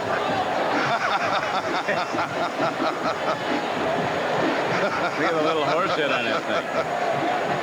Whatever it takes. The much-used Sooner schooner's only been on the field once tonight. Oklahoma held to a season low, a long-time low, 7 points. Cleveland Gary doesn't get much as Sooner linebackers wrestle him down. But again, Miami continues to run the clock, and now the official stops it. Oklahoma has called a timeout. Jimmy Johnson coached against Oklahoma and Barry Switzer when during his 5 years at Oklahoma State. One year when he got beat 63-14, he looked at the scoreboard. He said it was like a cash register, the numbers changing. Said at the luncheon the other day, you know, he said, when I get down to Miami, I think I'm going to score like that. Well, in a lot of instances, he has. And in Jimmy Johnson's case, as we said at the top of the show, he's been kind of labeling himself as the other guy. And now with what appears to be his first national championship, he'll be one of the big ones. Saw the scoring win. Bratton first, then Stafford in the second quarter to tie the game, and that's how it stood at halftime. And then the spectacular Orange Bowl record 56-yard field goal by Greg Cox broke the tie, and the Sooners have moved, or the Hurricanes have moved on for there. Irvin with a 23-yard touchdown reception from Steve Walsh. That's how it stands now. Miami 17, Oklahoma 7. Greg Cox is in to try another field goal, it appears. Easy money. This is only a 48-yarder. It's kicking into the win this time, though. Makes no difference. No problem. 48-yarder and a 56-yarder. And the national championship might as well be in the books. With 3:41 to play, the Hurricanes have command 20-7. Don, unfortunately, nowadays in collegiate athletics, until you win a national championship, you are a suspect as a coach. But Jimmy Johnson winning this national championship with just 2 offensive linemen playing their normal spots. Your starting linebacker, the leading tackler in the all-time history of the University of Miami. At some point, someone must give credit to Jimmy Johnson and his coaching staff for the job they've done. They were within 5 yards and an interception last year in the Fiesta Bowl of winning 2 straight national championships. I mean, the Heisman Trophy winner throws 5 interceptions. They won every phase of the football game against Penn State. Tripled the yardage, shut down Penn State to 156 yards, still lost. This team could have had back-to-back national championships, and Jimmy Johnson deserves the credit. He does indeed. Apparently, Trump, Miami only wins bowl games when they're for the national championship. They've not won a bowl game since the game 4 years ago when they beat Nebraska in that thriller here at the Orange Bowl, January 1 of 1984, 31-30. Well, their winning streak in the Orange Bowl will go to 18 straight games, and they have totally dominated the Oklahoma Sooners. There is no other way to characterize this football game. Oklahoma won no phase of this game. How about a program where an 11-1 season's a disappointment? That's how good Oklahoma's been. Edgar Dennis hits a high spinning kick downfield in the Festus Sooner. Anthony Stafford runs it back. 10 and 15. Raking it, trying to go to the outside. He loses his footing at about the 22-yard line. This is how tough it's been for Oklahoma, a team that has unbelievably dominated opponents throughout the 1987 season. That was the first half, and the second half, 0-0.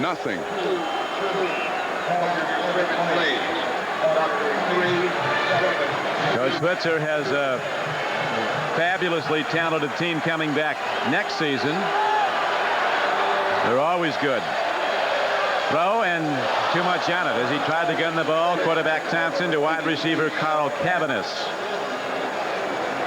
We mentioned earlier the press has been bringing up with Jimmy Johnson late in the season, particularly in preparation for this game, whether or not he'll stay. There's been a lot of speculation he's going to get offers from the National Football League, or maybe he has. Thompson tonight, 2 of 7 for 29 yards. It's not been his fault. The credit must go to the Miami defense. Shut down the running game and made Oklahoma throw. Thompson, long ball, not close. The only man near it was the strong safety, Darrell Fullington, and he couldn't hold it. Let's go to Tom Hammond. Don, right here, the bucket of Gatorade is being readied on the sideline for Miami. Don't let him get Andrew you. Brown is the man. Brown is the man who's going to put it on. He's the man who's going to put it on Jimmy Johnson. How many seconds left when you're going to do it? 5 seconds left in the game. 5 left in the game. Be ready for it. Boy, that's a bad tradition passed around in college football and professional football. Anybody dumps one on Parcells this year is liable to get a fist in the mouth. I don't think Jimmy Johnson would mind. No matter what they do to him, he's going to be happy about it. Thompson throwing on the run and very nearly the reception by Patrick Collins, but he could not hold on off his knees. So the game clock is stopped with 3:18 to play, and fourth down and 10 comes up, and the Sooners have to fire it again. A pass offense that, as we mentioned, is not great out in the top 100 in the country. Number 1 in overall offense, number 1 in rushing offense, number 1 in scoring. But the pass, as they say in Norman, Oklahoma, is something you do in pregame warm-ups. Oklahoma, in 3 minutes and 18 seconds over the last 3 seasons, will be 33-3. And those 3 belong to the Miami Hurricanes.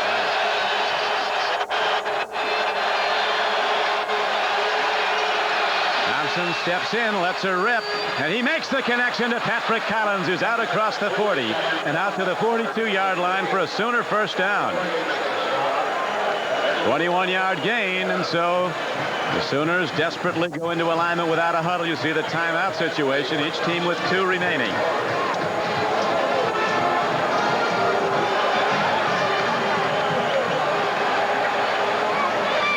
Jackson gets it. He's ahead for a gain of about 9 yards. Bernard Clark was covering the tight end and made the knockdown out of zone coverage. Randy Shannon also. Oklahoma really doesn't run pass patterns. Their guy just goes up between 2 linebackers and the quarterback hits him. 8-yard gain, second and 2 at the 49. Free ball, incomplete pass. It'll be third down at about 2. He was looking at 5'7" Anthony Stafford. Bernard Clark got a hand on the ball.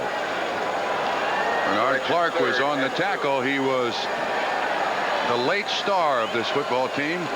Not only said he was going to have a good game, but backed it all up when the word came that leading tackler George Myra Jr. could not play because of the suspension.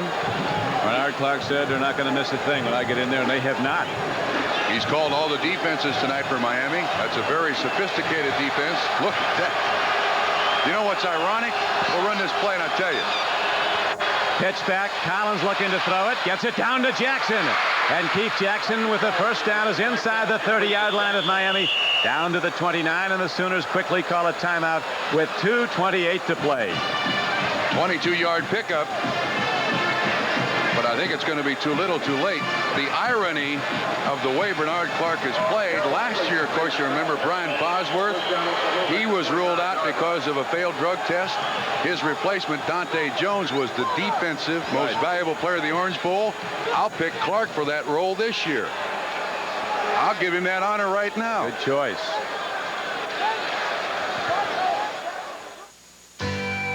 There's a road that runs for about 100 miles between Tucson and Bisbee, Arizona.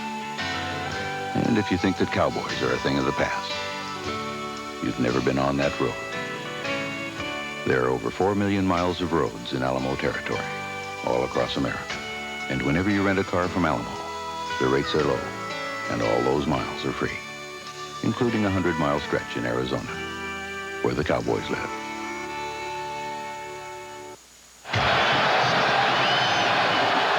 2:15 to go. Don Criqui with Bob Trumpy down the stretch 1 of the national championship game. As we have a fumble play, and we have the offensive lineman Mark Hudson scoring a touchdown. So it's not over yet. 2:05 to play. Shades of Nebraska a few years ago here at the Orange Bowl when the Outland Trophy winner Dean Steinkühler picked up a touchdown. Quarterback takes the snap and drops it on the field. He has to fumble it. Watch the left guard. When that ball is on the ground, it's see it underneath the center. Nobody knows where it is. Hudson even makes a move. Not us, Look not there. the cameras, not 76,000 people at the Orange Bowl, but we see the big guy in the payoff end. Now here, watch it again from a different angle. Now watch, he takes it from underneath the center. Now watch the move. Well, we'll show you. He's got a move at the end of the run. Extra point, a knuckleball is drilled up and good. 2:05 to play. And the Sooners are back to within 6. Now watch Hudson when he gets down the field here. He even makes a nice little move there. That's only 285 pounds running down there. 29-yard touchdown run. Oklahoma's got to come with an onside kick, try to come up with a recovery here with 2:05 to go. I've seen that 3 times, and I still can't sort it out. Has it scored all 3 times? The Well, 2 times. I've seen 3 replays, and it's still a mystery how. I see. I've only seen that play run twice in college football. Both times have been in the Orange Bowl. The Fumblerooski, they call it at Nebraska, and obviously the arch rivals of the Huskers. Oklahoma now has it in their bag of tricks. Oh, now Jimmy Johnson over there exhorting his team on the sideline. This game is not over. We may have celebrated a little too quickly. We got to get our heads back in this ball game. There's 2 minutes and 5 seconds left. Both teams have 2 timeouts left. Now watch the center. The center takes the ball, and the quarterback, the ball just doesn't go to the quarterback's hands.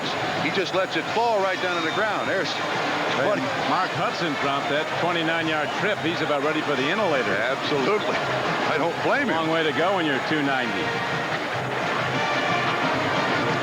So now we have Oklahoma team seemingly out of it, right back in it with 2:05 to play. Passing game, that's Dr. Frank Horton, the president of Oklahoma, standing with Coach Switzer. He might be sending in the play. You know, Barry Switzer standing off the sideline quite a bit there. It looks like they might be kicking it over to the Oklahoma side. He was backed off from the... Let's see which side they go. No, coming this way. Onside, ball in the air, and the Hurricanes with the good hands people up front maintain possession and get the ball at their 47-yard line. That's some pushing and shoving going on. Leonard Conley, I believe, is the man who makes the recovery. Miami coaches out there, highway patrolmen out there, referees out there. And a very important factor here, Trump, the scoreboard clock shows each team with 2 timeouts. So Miami needs a couple of first downs.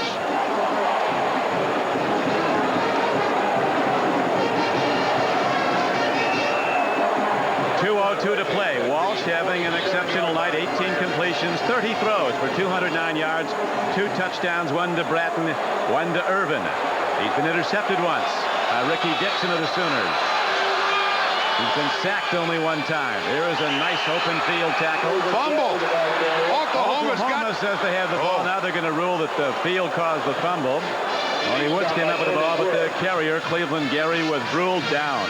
Tony Woods on the recovery. Of course, there's no instant replay in college football from behind the offense. It's going to be difficult now for this Miami. Yeah, good call by the official. He's down on contact. He's down. Tony Woods makes the tackle. He looked untouched. He also makes the recovery. This is about the time you want to have your offense come to the sideline and the head coach talk to him and say, gentlemen, we've got to finish this football game. Miami with 7 turnovers in last year's Fiesta Bowl, lost it.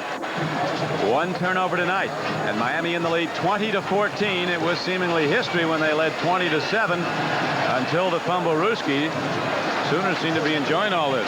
Yeah, that guy we saw in crutches was Mel Bratton. Came back out. Jimmy Light, there he is. Alfredo Roberts, 87, talking to him there on the sideline. Let's hope Miami didn't begin their celebration a little too quickly. 1 timeout left for the Oklahoma Sooners, 2 for the Miami Hurricanes with 1:51 to play in the game. Sooners came in and the local papers were favored by 2 or 2.5 points. Can't forget either that while we talk about the players that Miami's missing, Oklahoma lost one of the best wishbone quarterbacks in the history of the wishbone, Jamel Holloway, earlier this season. 2nd and 11. Not much of a gain, and the Sooners used their last time out. The Fumblerooski first became a household word a few years back here at the Orange Bowl, and here's how it ran. Look who they're running it against. The Miami Hurricanes. Drops the ball intentionally. Now you'll see it on the field. Dean Steinkuhler picks it up for the Cornhuskers of Nebraska. Steinkuhler now a standout with the Houston Oilers, who, of course, will be playing Seattle in the AFC wildcard game Sunday afternoon that you'll see here on NBC Sports. Marv Albert and Joe Namath will be at the Astrodome. Nobody poking fun at those Oilers anymore. Yeah, but that Fumblerooski was not enough. As Miami, that's when Miami won their national championship. There are too many ironies in this game. Mark Hudson likes it. His first score ever. Yeah, Hudson. 1:44 left to play, and Oklahoma's still in it as we have 3rd down and 11 coming up. Hudson, who scored the touchdown for Oklahoma on the trick play, got into a near brawl with Danny Stubbs. They were having their picture taken up in Fort Lauderdale for the Bob Hope special, the All-American team special. Words were exchanged, and they had to be separated. This is an awful long time out. If I'm Jimmy Johnson, this is obviously one of the biggest calls you'll have in your coaching career. With the ability of Michael Irvin to get open through the zone, I think I'd call a pass here. I don't think I'd take a chance and run it. You're going to have a lot of guys at the line of scrimmage. I think it's an easy completion if Walsh is well protected. Of course, Bratton's been his big receiver tonight. We saw him on the sideline in crutches. I'll throw it here. I'd throw it. 3rd and 11. Michael Irvin's the big play guy. They go to when the heat's on. 9 to the left.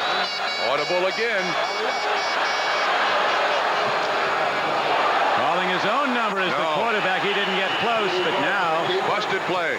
With Oklahoma out of timeouts, the Hurricanes will huddle at their leisure and run the clock down as much as they can. The punter comes out. Fiegels in Oklahoma will get it back with about a minute to play. Now, that was a busted play. That was not a rollout by Steve Walsh. That was a busted play. Called an audible. Somebody didn't get the message. That's the game clock ticking down. Play clock's down to 11, so Fiegels waiting to get it all the way down and run as much game clock off as he can. Hits it end over end. Field goal won't do anything for the Sooners. They've got to get a touchdown, and they'll start from their 23-yard line with 56 seconds to play.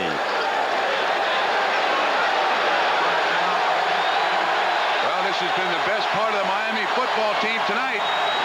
It's now in their hands. Hold Oklahoma for 56 seconds,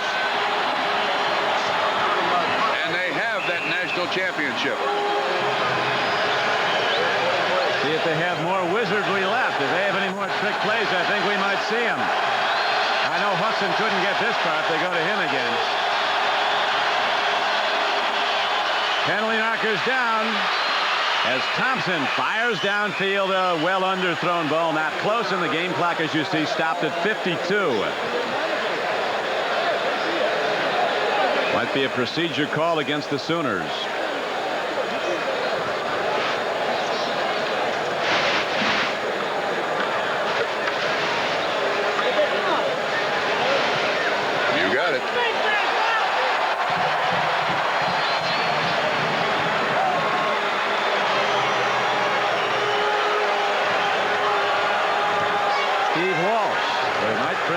Its second national championship, as Bernie Kosar did 4 years ago when he was a redshirt freshman.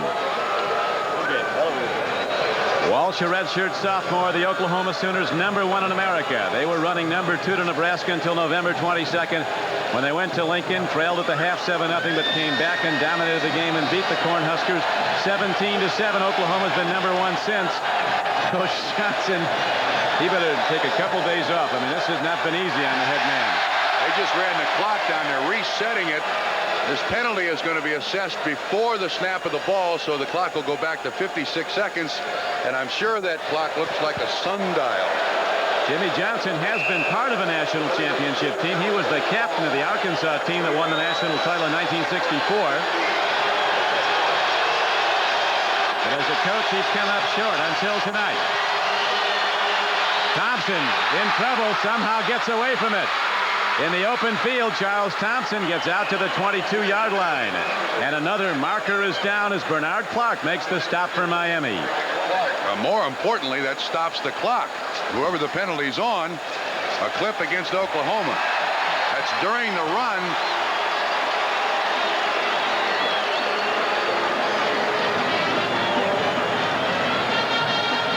They're running those plays in, when in fact they should probably just go with the quarterback scramble and maybe their best shot.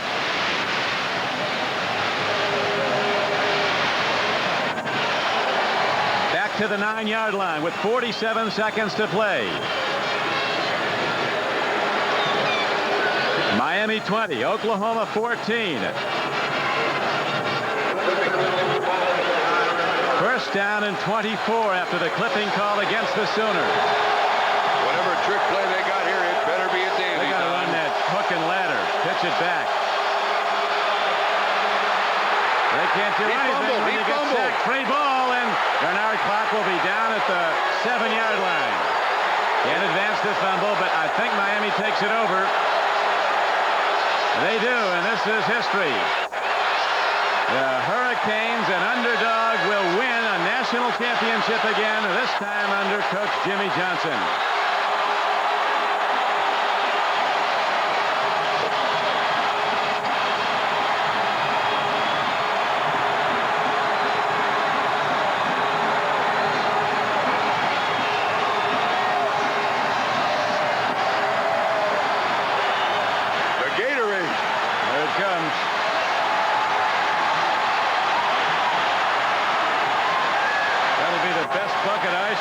Jimmy Johnson's ever experienced.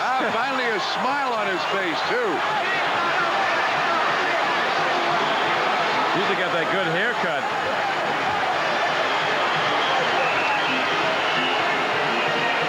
The Hurricanes down the ball with 31 seconds to play. These guys aren't as experienced as the Giants in dumping it, but they're gaining on it.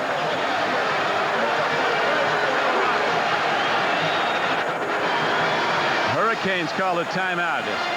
Johnson yelled out from the sideline to call a timeout just to make sure we're on the right page. No mistakes down the stretch. I think it was a delay of game against Miami. So the next snap, that's the last play they'll have to run.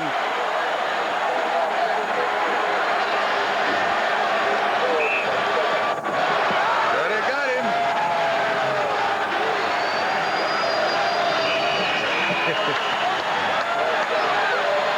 Will do it. It's in the books now as the Hurricanes will win at 20-14. The Sooners powerless to stop the clock, and nobody will congratulate Jimmy Johnson with more enthusiasm than his good friend Barry Switzer.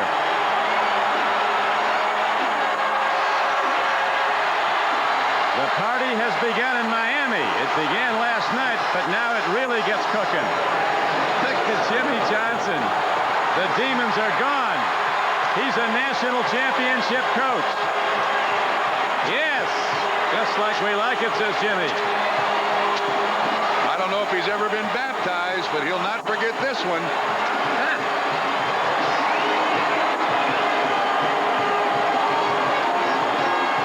Going off like Caesar. And Don, do you agree with me, the most valuable player in this game for Miami, Bernard Clark? I'll go with that. The man who stepped in to fill in for suspended George Myra Jr. We'll be getting to that.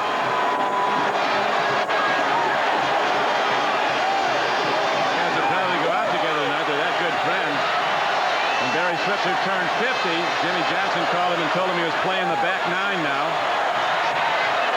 I don't think there's any coach that Jimmy Johnson would prefer to beat as a friendly rival than his longtime friend, Barry Switzer. That adds a little something special on top of the national championship. The executive producer of NBC Sports is Michael Weissman. The producer of tonight's game, George Finkel. The director, John Gonzalez, will be coming back. So we're going to go to Tom Hammond and a very happy coach right now. We're on the field with a happy Jimmy Johnson. Jimmy, the national championship. How does it feel, Jimmy? I don't know. I can't feel anything. It's fantastic. I tell you, these guys, it's unbelievable what this University of Miami football team's been through the last 4 years. Everybody throws rocks at us, but I tell you what, they have got heart. They work so hard, and I tell you what, they showed exactly the type of people they are, tonight. It's unbelievable. In the third quarter, you had a play 4th and 4. You went for it. You made it. It led to what proved to be the deciding touchdown, a gutsy call. Well, I tell you what, when you play a great team like Oklahoma, every call is a gutsy call because they're a tremendous football team. Our team has got the best record of anybody in the country this year against bowl teams. We're 6-0 against bowl teams, and we're national champions. Is this a race last year? Oh, yeah. I can't think of anything except this very moment. It's unbelievable.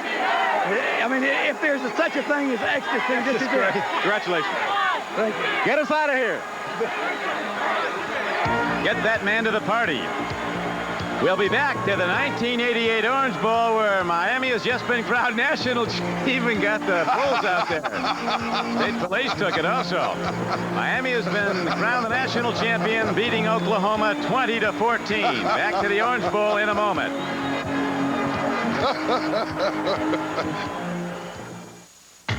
When it comes to making sales, you gotta know how to open those doors. You gotta get up early. You gotta stay up late. You gotta answer all your calls. You gotta keep going till you're over the top. It's all a part of the drill. Because if you don't take care of your customers, you know that somebody else will. This reminder from Federal Express that it's not just a package, it's your business. We haven't missed a morning in 7 years. She wants this more than anything in the world. At 3M, we know that dreams, like ideas, won't live without the support of others. So as you watch the 1988 Olympic Games, remember nobody got there alone. 3M, supporting the dream.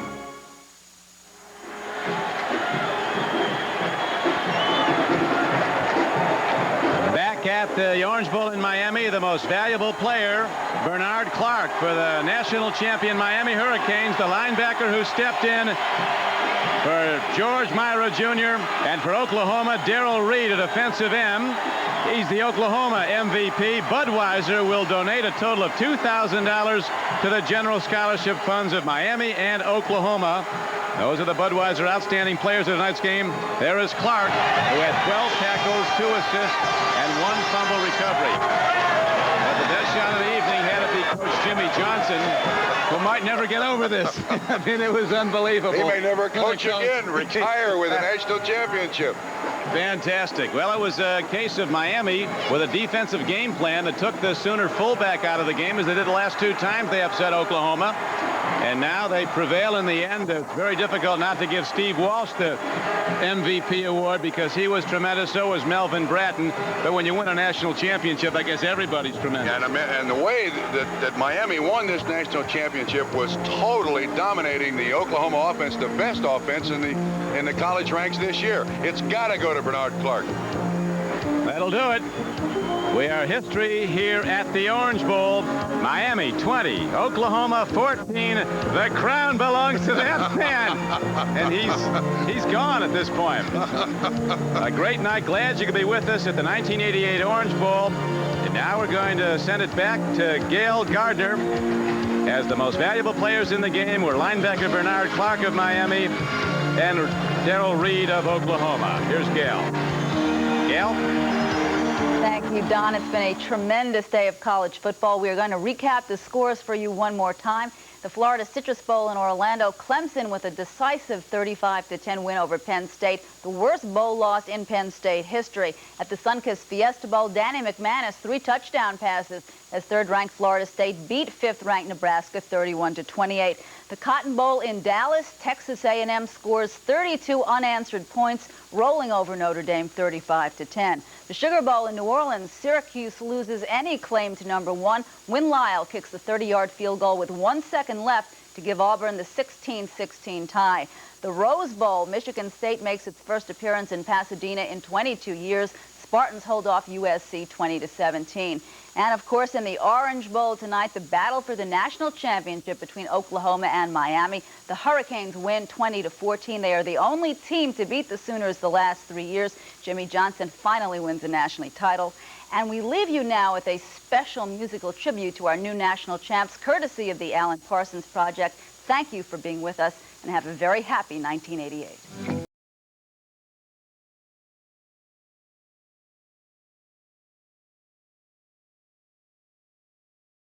The cabin air supply fails, oxygen will be provided.